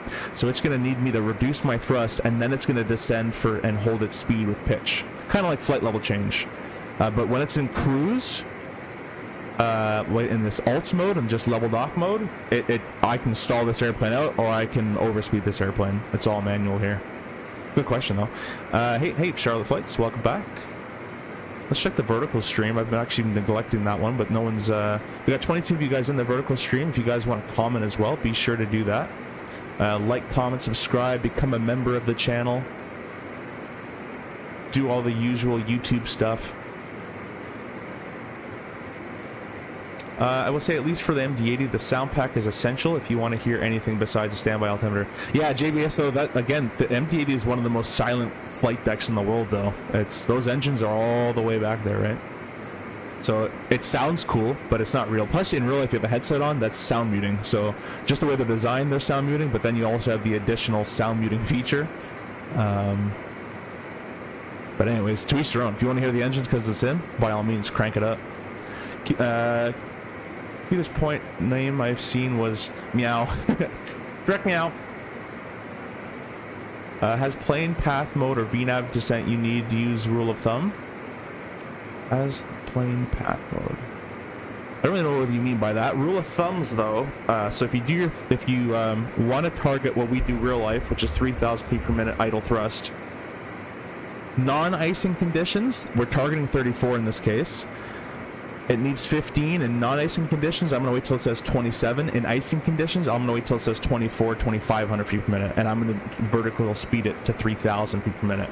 The other rule of thumb is descending or decelerating for 250 knots, which we're actually going to have to do a little earlier on this descent than normal. So we may have to start down a little early as well. But the normal rule of thumb, if you need to slow down for 250 at 10,000 feet, is... let's say it's 2,000 feet away from the altitude you're targeting. So let's say you're planning to slow for 250 at 10,000. 2,000 feet away is 12,000 feet. I'm going to select a vertical speed of 1,200 a minute. So 12 at 12, 1,200 a minute at 12,000 feet. Idle thrust should nicely decelerate from your 290 and just fall into the pocket at 250 as you're descending down to 10,000. So it works out quite well. I'm just trying to see, flavor is coming up. How far to flavor? Yeah, I'll probably have to start decelerating or descending a little early, just because of that 250 in there. But we're actually still kind of far away, so we'll keep it going for a little bit here. do you still have to enter an approach into the FP in order to get a destination airport? No. Now that has been fixed, I already have an approach in now. But if you go back in the stream, I didn't talk about it, but you should have an estimated time en route. This should all be filled out now without an approach loaded. I'm right behind you, by the way. Oh, sweet. Yeah, I can't see you. Unfortunately, I disconnected from VATSIM as I couldn't see traffic. I really got to get that fixed. I can't seem to get the CRJ to stay in the speed bug. It'll always float just a bit. That's okay. As long as it floats inside the bucket, you're okay. Or if it floats slightly high, you're okay. But start with a fuel flow of about 1,800 pounds per side, roughly, somewhere close. Give it a couple minutes for the airplane to accelerate. The lift and drag all changes. Let it all figure itself out. And you're looking for that. See that tiny little purple magenta acceleration bar? We don't want that. So I'm going to make a very small movement. Very small movement on the throttle. And we're just going to try to get rid of that little purple magenta bar. There it is. All right. That's it. Yeah, it's going to hold quite well. But if you're a little fast, no problem. If you're a little slow is more of a problem. Really appreciate all the likes and everybody watching as well. We got 60, 70 of you guys in here with 36 likes. Let's see if we can double that. Our goal is 4.2 million likes. Like Challenger 650 has VNAV descent with Proline 21. It's called their path. Sorry for confusion. CRJ VNAV. Yeah, the CRJ VNAV has advisory VNAV in real life, and the NG has a VNAV button right there. It does have a couple of VNAV in the NG variant. The NG, we only have a few of them in my airline. Honestly, the VNAV is quite garbage, and it's only really good for LPV approaches. That's about it. Starting my PPL on Thursday. UK, any tips? Aaron, the first 10 lessons would be overwhelming. Bring water, eat food, and enjoy yourself. If you're a flight simmer, don't act like you know everything. I promise you don't. And if I ever got a hint of a flight simmer or a know-it-all in my flight deck or my cockpit when I was an instructor, I'd break you down pretty quickly. So go in with a nice attitude, trust your instructor, let them lead, and eat and drink. Make sure to bring water because you get very dehydrated very quickly without even realizing it. That's even with having needles showing basically no acceleration. Exactly. Remember to Flavortown. Is that it? I don't know. You tell me. I've never even been to Ontario. I'm doing my first flight from Seattle, Las Vegas right now. I'm descending from 370 to 24,000, now down to 16,000. In the RJ? Hope it goes well for you, man. Get a recording of that landing and post it in the Discord. Post. I think I have a landing section, actually. Speaking of getting a landing recording, I'm going to start my flight recorder client. It's probably a good idea.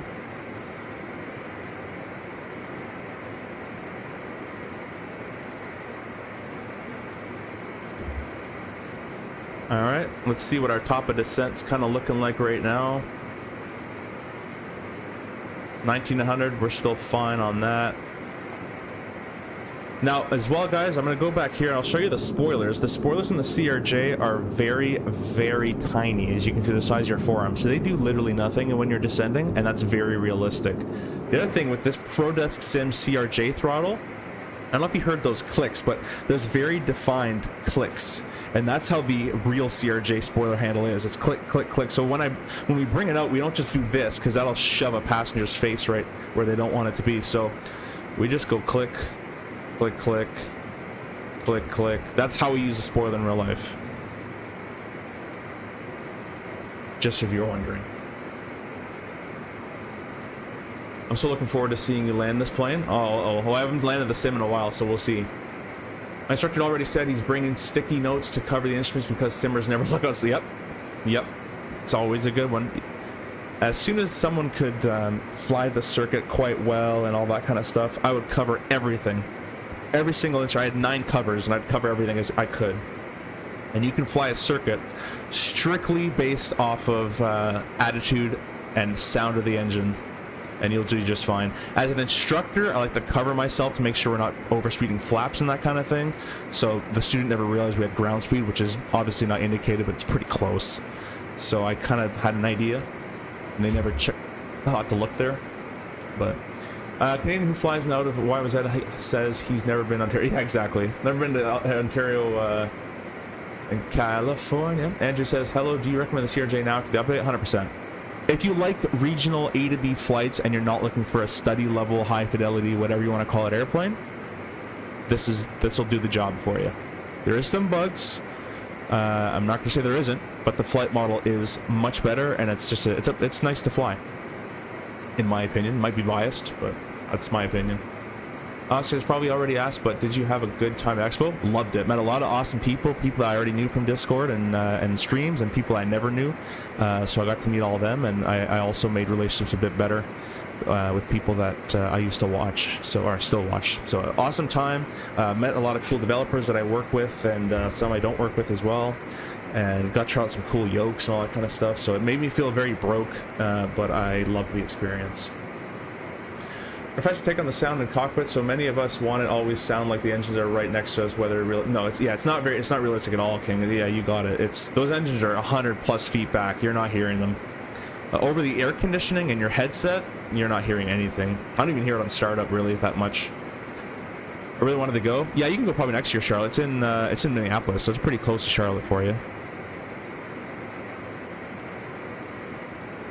All right, now because we have this 250 knot restriction coming up, let's see where it plans us altitude-wise to roughly be there.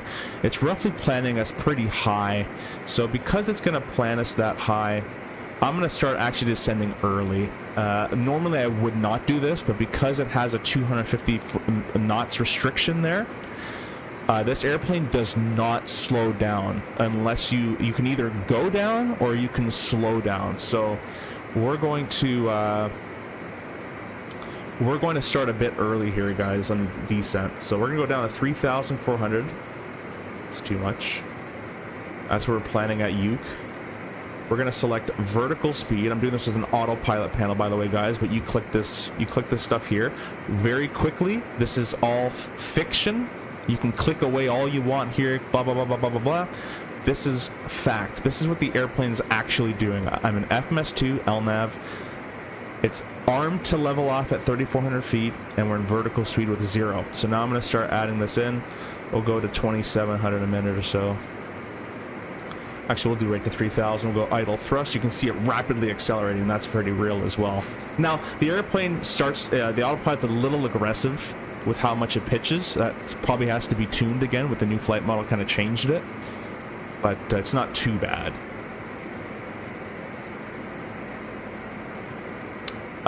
And so I don't think so. I think he uses universal, but I could be wrong. Like a Collins universal type stuff, but you could be right. I have no idea. I don't fix them. I just fly them. Expo was awesome. Been 2 years now, and we'll get unmess another one. If you are even semi-serious about flight sims, you need to. Yeah, you have to go. Is it every year? Every year. And the next one's in Minneapolis. For me, when I was ascending, why did I not see the TD in CRJ? It's hit or miss in the sim. I wouldn't rely on it. I would just use the direct intercept page, and it's a lot of mental. It's kind of not mental math, but just mental. I know how the airplane flies, and how, you know, we're doing 3,000 feet per minute with this much time remaining. I need to slow down. It's kind of just a lot of. I call it TLAR. That looks about right. And there's a lot of TLAR while flying the CRJ. I saw you on XP17 Video Expo. That was cool, and did the test Bluebird simulation 757. Yeah, I didn't realize XP was actually going to put me online, but Bluebird I didn't get to test. Swiss 001 was there for about 40 minutes because he was trying to record something, and the recording kept breaking. And by the time I was waiting, but by the time he was still recording, the Expo was ending, and I had to leave. So I didn't get to try it, but I heard it was really good. So we'll wait and see. It's a 757. I know it's a lot of people are hyped up for it, but you know, it's a VNAV, LNAV, autopilot bird. They all do the same things, so I don't tend to get too excited about airliners anymore. I don't know if it's because I work with them or I've been flying sims for 12 years or whatever, but it's a little bit older 777. You guys already have the 757. It's just a little bit fatter, a little bit bigger, it goes a bit farther. That's my take on it, though. Not everybody shares that. Even though Minneapolis is close to my lone town, it's still a 5-hour drive. That's not too bad. That's pretty good. JBS, I was looking for, whoa, going quick, for you on the show floor, but ran into Kinko instead. I don't know what Kenko is.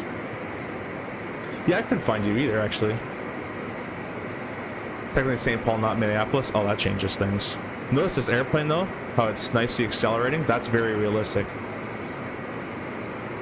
Was it Yeah, it's Providence this year, which is done now, and next year it's going to be mini. Joe says, just got back. Welcome, Joe, by the way. Just got back from different conference in Seattle, and I went to the Museum of Flight. That one's probably a cool one. Are you in 2020 or 24? I'm in 2024. That Seattle Museum is a bucket list item. I went to the Dulles one in Washington. That was really cool, too. Did you get to try the 220? No. I could have, but I was filming stuff for Owls, and I saw him kind of try it out and stuff, and I had my fill of looking at it. I more tried the hardware stuff. Airplanes are airplanes to me, you know. Battery, APU, turn the packs on, blah, blah. They're all airplanes. They all do the same stuff. They just look a bit cleaner. But it's the hardware that I was personally really enjoyed trying out. In the vertical stream, we have Snowbrains. What's up? What's the ideal thrust setting for landing? Seems like I've been using a lot more thrust in the new model, so it should be 55 to 62 depending on your weight, somewhere around there on the N1 setting, unless it got messed up. Wolfgang, welcome as well. Hi on the vertical stream. Thank you guys for stopping by on the vertical stream. On the vertical stream, if you can double tap your screen, that presses the like button as well. And on the horizontal stream, you can just press the like button.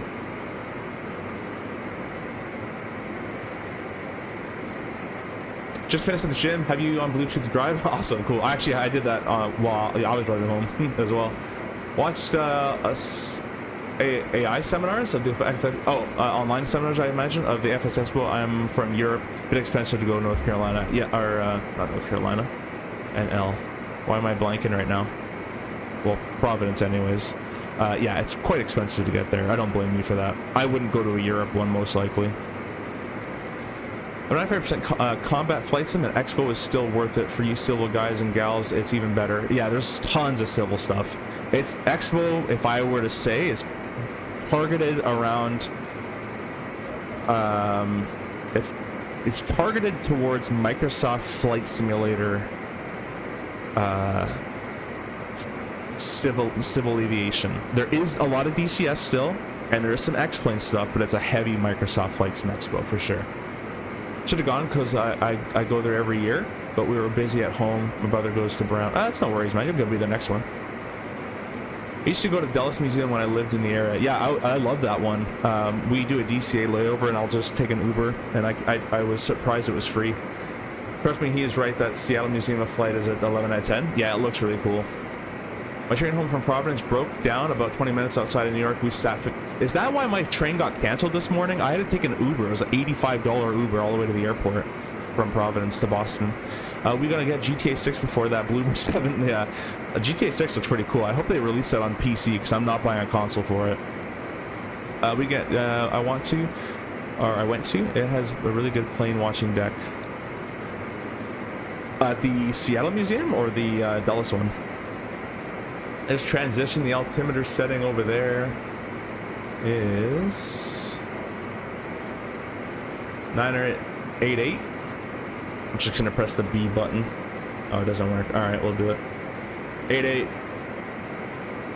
88. I'm just gonna actually. I think if you just move when you press it, right? Move it and you press it. No. Okay. 88. 88. 88. So, what's happening right now, guys? We're descending quite rapidly, and because what I'm trying to do is I'm trying to get this.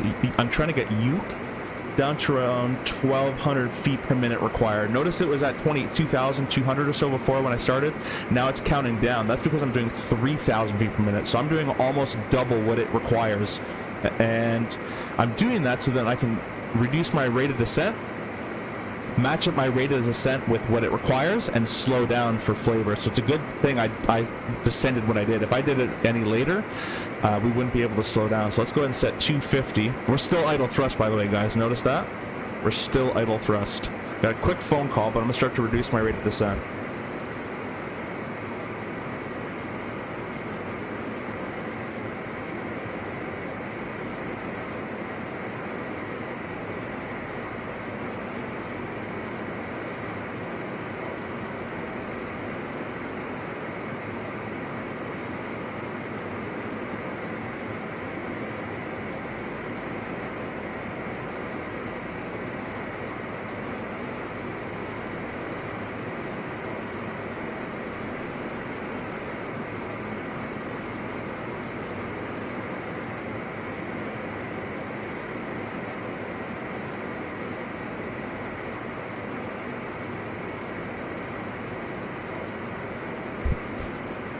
Alright, so my girlfriend is coming over. I gotta go pick her up from the station, so we'll be able to do this flight, and that's about it, unfortunately.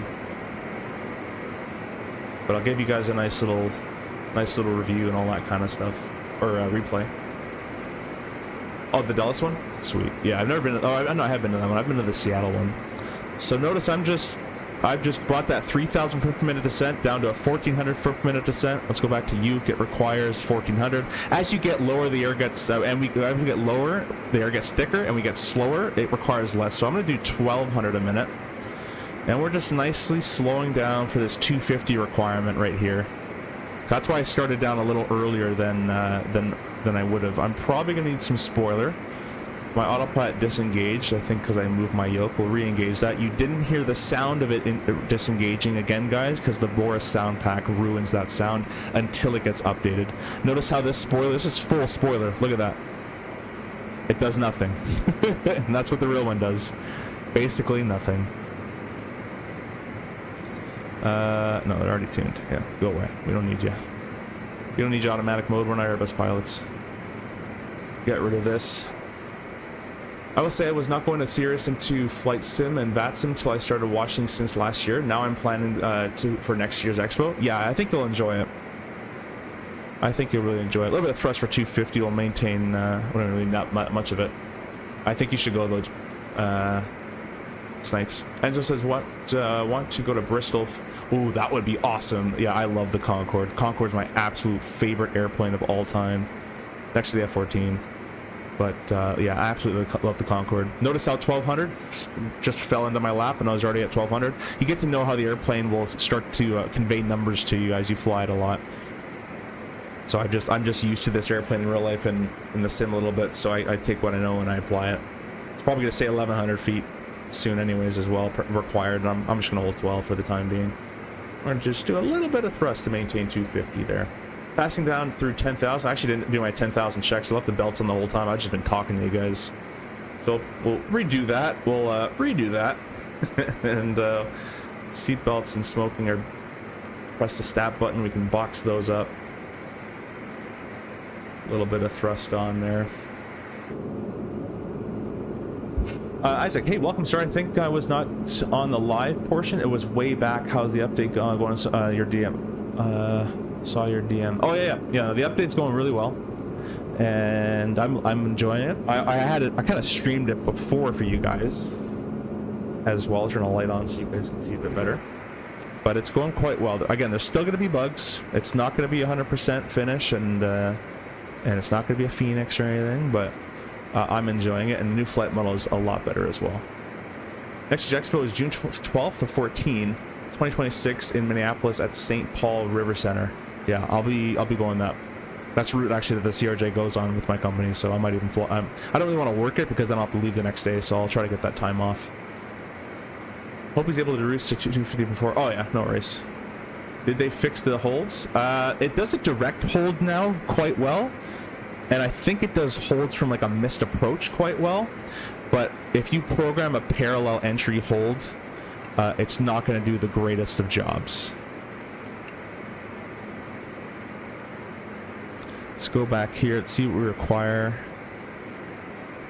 It's 1100 a minute. See what I'm talking about, guys? We're gonna do 1000. We're gonna be ahead of the airplane a little bit more. We'll add a bit of thrust for 250. Did they fix? No, I read that one. Have you have been unmasked? Yeah, by one. XP712. Yeah. Never seen spoilers more useless in my life. Yeah, the CRJ spoilers are quite useless, but that's how they are in real life. The faster you are, the more they work. I'm on approach. Oh, you're flying along. Cool. I'm not in VATSIM because currently my VATSIM in 2024, I don't see other airplanes because I think my model matching is broken. So I had to get off VATSIM, unfortunately. If you don't mind me asking, are you considering moving to a different aircraft in your career or plan to stay on the CRJ? It's kind of up in the air right now, no pun intended. I may go captain on the RJ, or I might stick FO and then go to the main line. So I'm not in a rush. I'm taking it as I go. A lot of people in this industry are very quick and very rushed, and they need more money, and they want captain of this. Just take your time. Just chill. So we'll see what happens. Probably the next 2 years, I'll probably have, year and a half to 2 years, I'll probably have a better answer for you. Here's what works in 2024. Yes, it does. This is 2024. It works just fine. Oh, well, unless you press the pause button.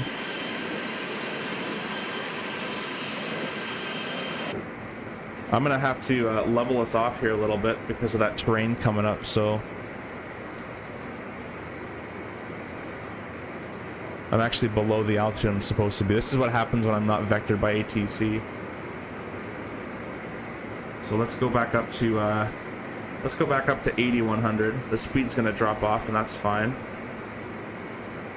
Go back to vertical speed. Thank you.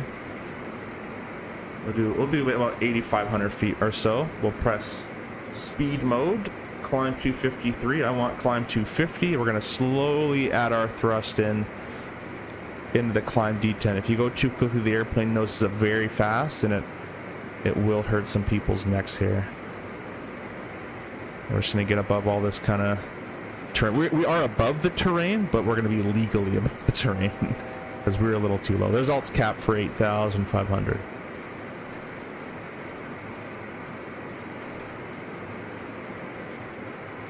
But again, I'm reading the chat more than I'm paying attention to this. I just like hanging out with you guys, to be honest. I'm not in full work mode or anything. Plus, we don't have ATC, which they'd be vectoring us down and all that. We're alts capping there at 8,500. And we're going to shoot down like a rocket ship towards 3,400 feet soon. I don't have VATSIM, but I'm in front of you on approach. Sweet. Okay, cool. No worries.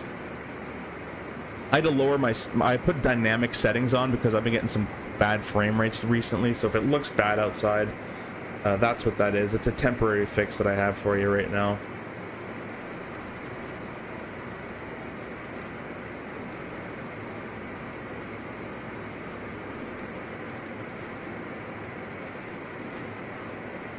All right, so from here, I'm going to vector myself. We're going to sequence this approach. So let's go heading sync, heading mode, green needles. Oh, I'm trusting the wrong one, 288. Green needles, that's a complete wrong course. Green needles on that side. So it always sets the captain's side properly, but it never sets this side up properly for some reason. So we're going to do a course of 258. Let me zoom out a little bit so you guys can kind of see it while I do it. I got to see it as well. That's a bug I've reported many times. 258. So now the course is set. We're going to sequence this FMS. So we're going to click Uke. Previous Uke. Intercept 258. Execute that. It's going to get rid of all that garbage, and we're going to press speed mode. Descend 250. Idle thrust. The airplane's now going to do its best to hold 250 knots in the descent. If I want to descend even steeper, I'm going to add full spoiler, which I do want to. So let's start adding in some spoiler. I'm going to vector myself out to the left like I'm going to be my own ATC.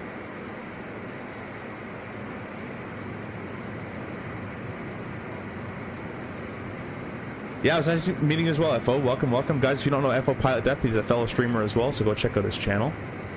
I can't believe we met so many people there. Terrain, yeah, exactly. This approach keeps you quite high, though. If they actually... they probably vector you lower on radar vectors, but I don't have the luxury of radar vectors. So I'm just going to give myself my own little vectors here. And we'll make it work. But that's how we sequence the approach, guys. If you don't know what any of that is, I have a ILS video on my channel that talks about sequencing approaches and when to arm approach, and we're actually going to do that right now. Progress page, next page. I'm not going to press the approach button until we're inside 1 mile on this guy. Start turning right inbound again. I'm just doing some ziggy-zaggies to get a little bit lower here. That's the correct term for it.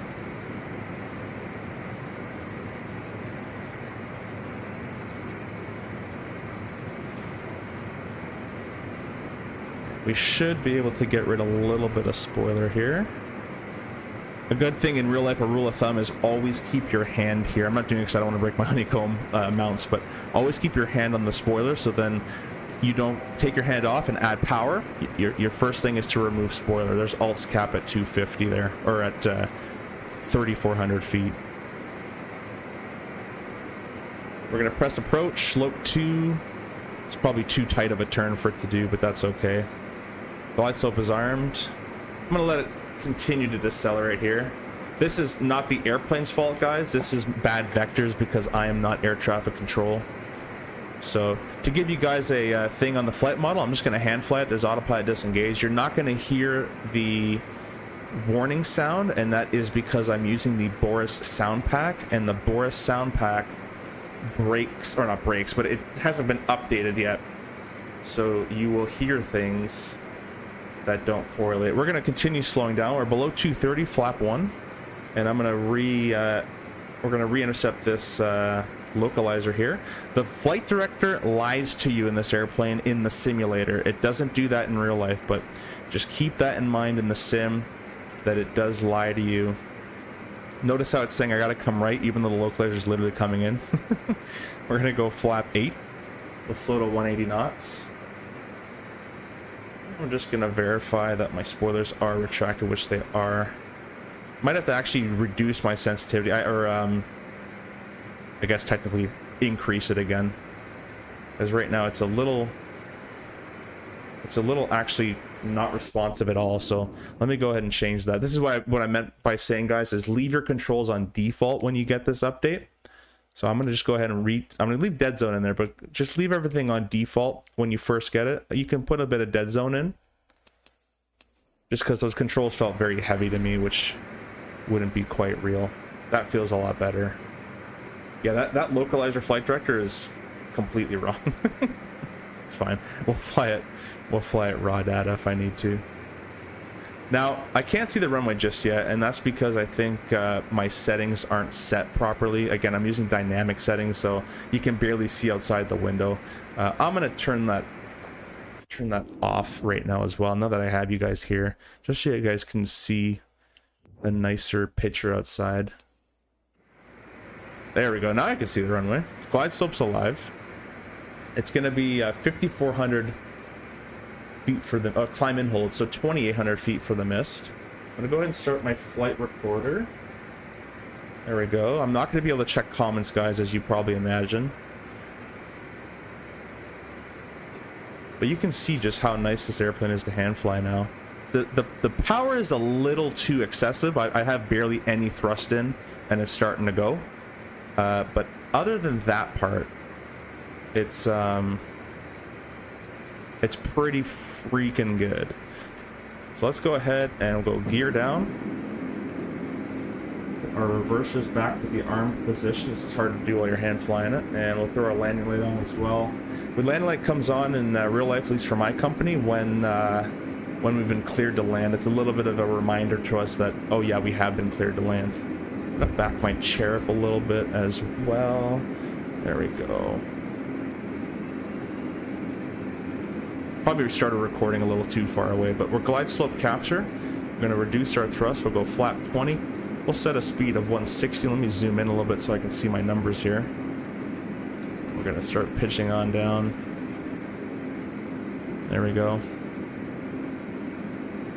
Now that we got the flaps down and the gear down, the airplane doesn't have a problem slowing down. 2 slicks left is visual landing, so visual calls. We'll go flap 30. I'm kind of configuring a little far. Actually, I'm only 6 miles. Yeah, that flight director to me seems a little off, but I've reported that before. So I'm gonna go flap 45, a ref of 138. This is a lot easier when you got someone else doing all this stuff for you when you're hand flying. When you're hand flying, your hand is on the throttle and your hand is on the yoke, and that's where it stays.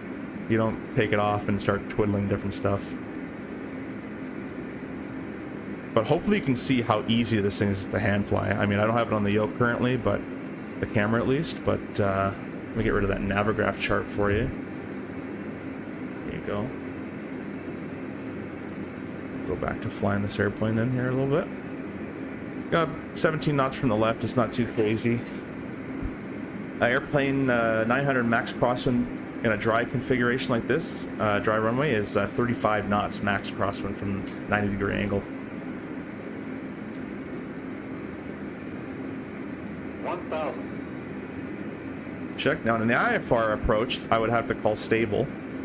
Because we're VFR, some airlines allow you to go down to 500 to be stable by 500 feet. Depends on the airline SOPs and all that kind of stuff. But when we're doing those river visuals and stuff, it's impossible to be stable at 1,000 feet, so.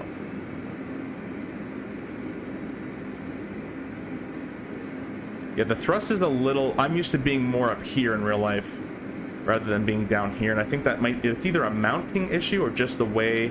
It's just the way the honeycomb is kind of set up. So I'm used to... My muscle memory is me going here, but I got to be down here, which I don't like being that... It just bothers me. Also, those pappies that you guys see... We're turning these flight directors off. They're pretty useless. Those pappies you guys see in real life are set to something called an idle wheel height. And normally they're set up for 747s, so usually 1 white, 3 red is actually what we're looking for. I've also mentioned to them that that's a bug. It should not give you a sync rate out of 1,300 feet per minute. That's not, it's a little too sensitive on that call, but that'll kind of be stuff for later on. And I already called visual landing about 25 miles ago, so we don't have to call landing there. 100. 50, 40, 30, 20, 10. A little bit of stutters going on. That's not too fun. Hold that nose, reverse. Manual braking, of course, because there's no auto brakes. I'm gonna have to do Flight Sim Gaming's technique. He has a technique for stutters, so I'm gonna have to get with him and have him help me fix that, because that was quite annoying. But come off the brakes. We'll leave the reversers out. You can leave the reversers out in the CRJ because you're not going to get any FOD, or very unlikely because they're at the top of the tail. So you can leave these out the whole way. You don't have to have them stowed by... You have to have them idle by 60, but you don't have to have them stowed by 60. But you have to be idle reverse by 60 knots. Pilot depth, I appreciate that. It could have been better if the stutters weren't there, but I appreciate that. I try my best for you guys, that's all. Touchdown, in real life, it's touchdown zone, center line, don't break any backs, don't break the plane, and go to the hotel. As long as it's within that realm, I don't even know where I'm going, but as long as you're within that realm, you're good to go. This is a bug that I've noticed is sometimes, this is full rudder, sometimes you need thrust on for this airplane to turn on the ground, which I find strange. I hope that'll get fixed with the tiller. I'm not sure, but it's a little weird. I think I went the wrong way, but it's a little weird. Anyways, you guys know me. I don't taxi and shut down. I can't be bothered. So we're going to go ahead, and we're already disconnected from VATSIM. I'm going to leave my flaps there, and we're going to go ahead and do the replay. Maybe it's the replay that's causing the problem. Stop recording. Take it right there, and we'll press replay. I'll press pause. I'll get some nice views for you guys. I hope the replay is not also laggy. That'll kind of suck. It probably will be. Let's just reset this so it's a nice view. Bring this guy over here. The gear will come down as we come back there.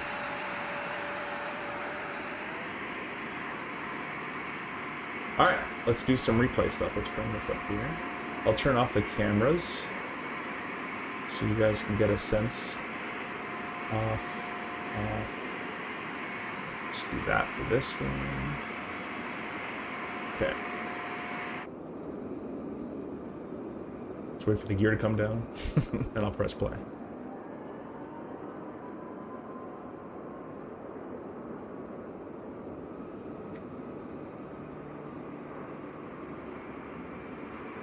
And that's quite realistic, guys. That little hovering thing. The CRJ is on a very fine line between slamming and floating. It's a very fine line. I think if we didn't have the stutters, I could have probably combated that, but that's okay. I'm happy with that. It's a flight simulator for a reason. We'll go back up here. We'll give you guys some of these shots. I hope you enjoyed the stream so far, and I'm glad you guys came in here and witnessed it with me. The cool little mountains in the background. This is the Vertical Sim Ontario scenery, which you can pick up on Contrail with the Contrail discount code down below to save 10%. Appreciate Lewis and Dad as well. Look for butter, no pressure. I appreciate that. The spoilers, what? Oh, they do. Notice that's a new thing as well. The spoilers before used to activate like this. Now they're a lot more animated, so those are a lot better looking as well, just as a looks perspective.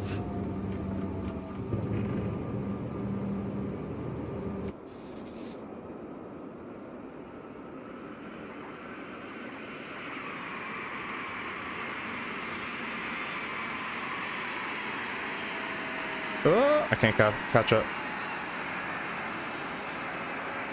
And the reverses won't be shown in the replay, but they were working. Whenever I fly 2024, I don't miss a lot of add-ons, but the add-on I miss the most is Chase Plane. It made doing all these replay things so much easier.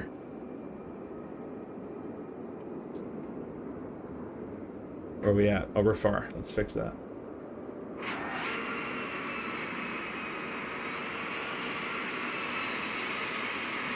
But yeah, it took a long time to get all the drag and all this stuff figured out to make this airplane land where it's on the cusp of float and it's on the cusp of slam, while getting the power settings all right, which again, I think my honeycomb yoke is just in the wrong position or something, but getting all the numbers to work correctly with different weights and all that stuff. So that took quite a while for that to happen.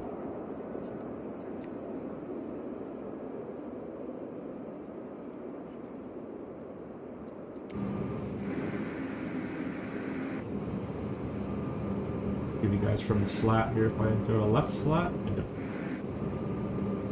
There we go. Before I get you guys so dizzy, we'll give you a leading edge left slat look. Appreciate that, Snipes. Appreciate you guys that have the emojis as well and you're using them. Thank you so much for that. Samuel made that, who I actually met at the expo as well. He made them for me. And he also made the logo and the banner that you see at the top left as well. Chandler, hey, welcome. Do you still have the special sensitivities for the... Nope. If you go back in this approach, I actually just reset them all to default. Great work. As always, enjoy the rest of your evening. Yeah, enjoy yours as well, Simple. And I think he had the group chat there. We'll be meeting up hopefully pretty soon. So be sure to... I think you already did vote for a restaurant, but...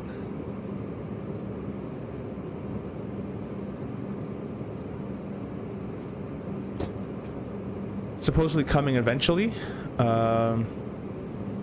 Chase Plane for 2024? I don't know. I thought they were having a lot of problems with that. Solid landing even with the stutters. Yeah, those stutters, man. I gotta figure out why that happens. Thanks, Data. You see much nicer aileron, much nicer aileron actuation with just visually looking.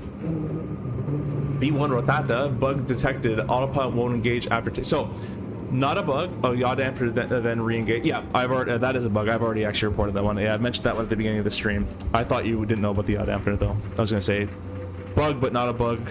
But yeah, Hans does know about it, and I told him he should probably fix that, but it was already too late by the time I told him. So, unfortunately, we'll have to wait for the next one. So anybody who's starting a flight in turnaround or in ready for startup state, just know that you'll have to click the yaw dampeners. It won't say they're off, but they actually are off, so just know that you're going to have to click it.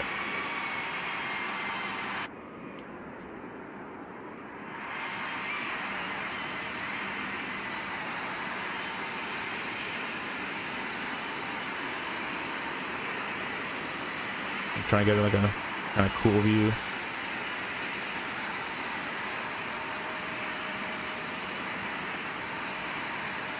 And you guys got that feet per minute that's popping up there. I don't know if that one's real. That seems quite hard, actually, but could be. I don't know. I don't really pay attention to all that stuff too much.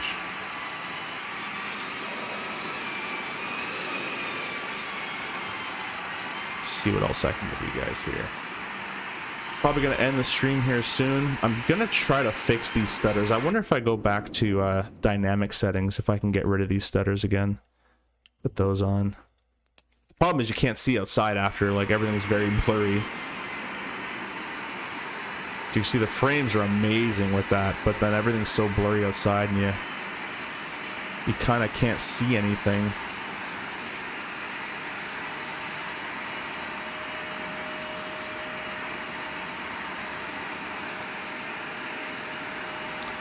yeah, in conclusion, before I give you guys the rest of the replays here and then sign out, flight model, 100% really good.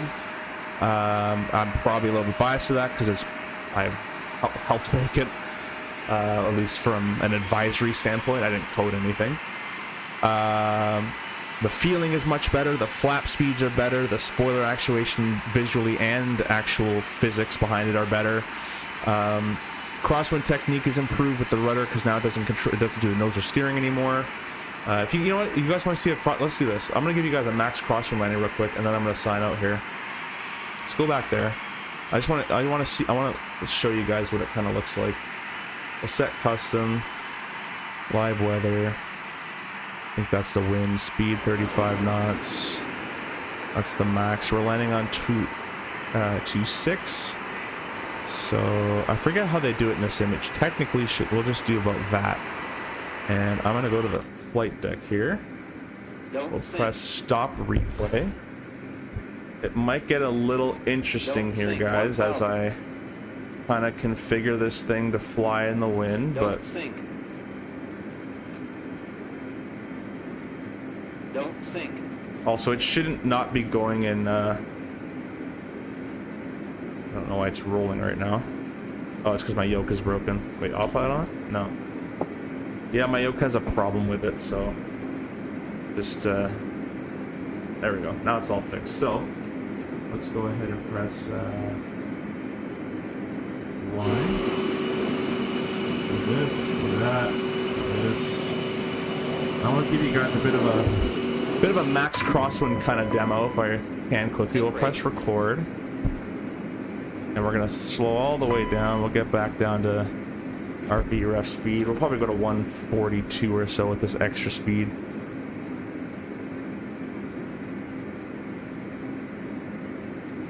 Gonna get a lot of ding and bells and all that kind of stuff, and I'm gonna change my view on myself. Yeah. It's gonna say sync rate and all that kind of stuff as well.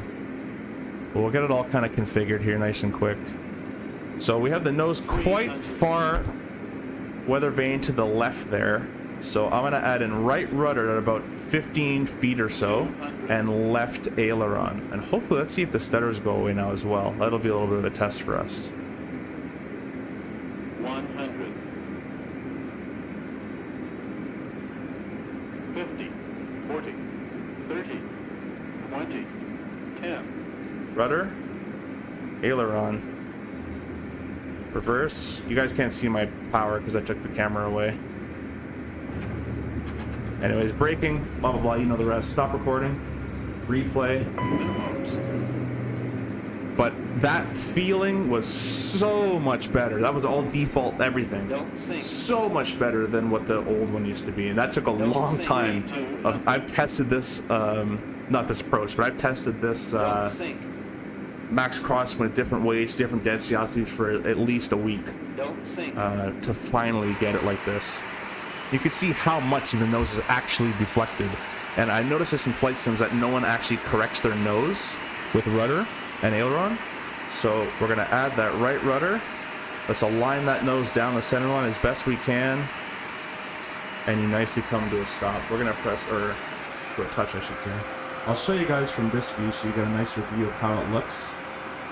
It all kind of happens all at once, but it's rudder, flare, rudder, aileron. Is kind of how all that goes. You can see how much we're deflected.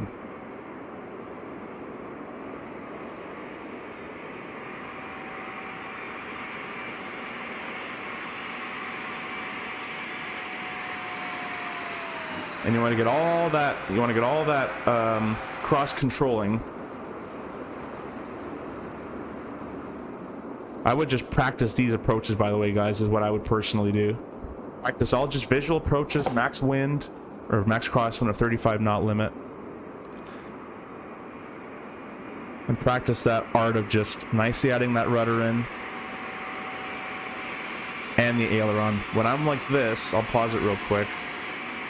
When I'm like this, when I'm adding that right rudder, I'm also adding left aileron in there and flaring at the same time. And the left aileron is countering the right rudder. If I just added rudder, I'd yaw, but I'd also roll to the right, which would cause the wing here to strike if it rolls too much. They're not that high off the ground. So I'm kind of doing... Can I move these? I'm kind of doing one of these. I'm doing that. Right rudder, left aileron, and pulling back on the yoke. And as we decelerate, I add more into the wind. And then for takeoff, it's the opposite. I start like this, and I decrease as I get faster. So that's kind of how the crosswind correction goes. I have a video on this stuff too. If you guys want to check out my channel, I have a crosswind landing video with the new flight model. It's already out. So I'll give you a couple of views of this, and we're going to end it there. Let me catch up with the comments here, though. And then I'll end it, because I don't like to leave you guys all stranded. There we go. They announced Expo on Friday. A chase plane is coming 2024. Oh, perfect. Sweet. I didn't even freaking pay attention. No release date. Yeah. Top of descent marker disappeared from empty. Yeah, it's a known bug. First one was 139. Oh, okay, cool. That's not too bad. Each time you land it, it increases. Looks like a bug. Yeah, it's probably just a feet per minute bug on there. Thanks for noticing, though. I'm glad there's improvements. That was what we needed. Yeah, oh, it's a million times better. Bro. Dang. That was awesome. I appreciate that. Please go back to 2020 with chase plane. Yeah, the views are better. The replays are better in 2020. I will 1,000,000% give you that. All right, guys. But with that, I'm going to tally up the stream and end it there. If we get all the likes in the channels, we're still trying to hit 500,000. We got My Tech Review. Sorry you're in the vertical stream. I didn't catch you there. If you're still here, thank you so much for stopping by. I appreciate you stopping by as well. And yeah. Are reusing Boris sound pack? Does it work with new update? Yeah, it works with the new update, but there will be some bugs. The autopilot disconnect doesn't work properly with the new update, and the gear warning horn doesn't work properly either. So just beware of that. So I'll put you guys on the landing replays, and we'll catch you later. Hit that like button, subscribe, become a member if you'd like, and we'll catch you in the next one. Peace, peace.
Don't sink.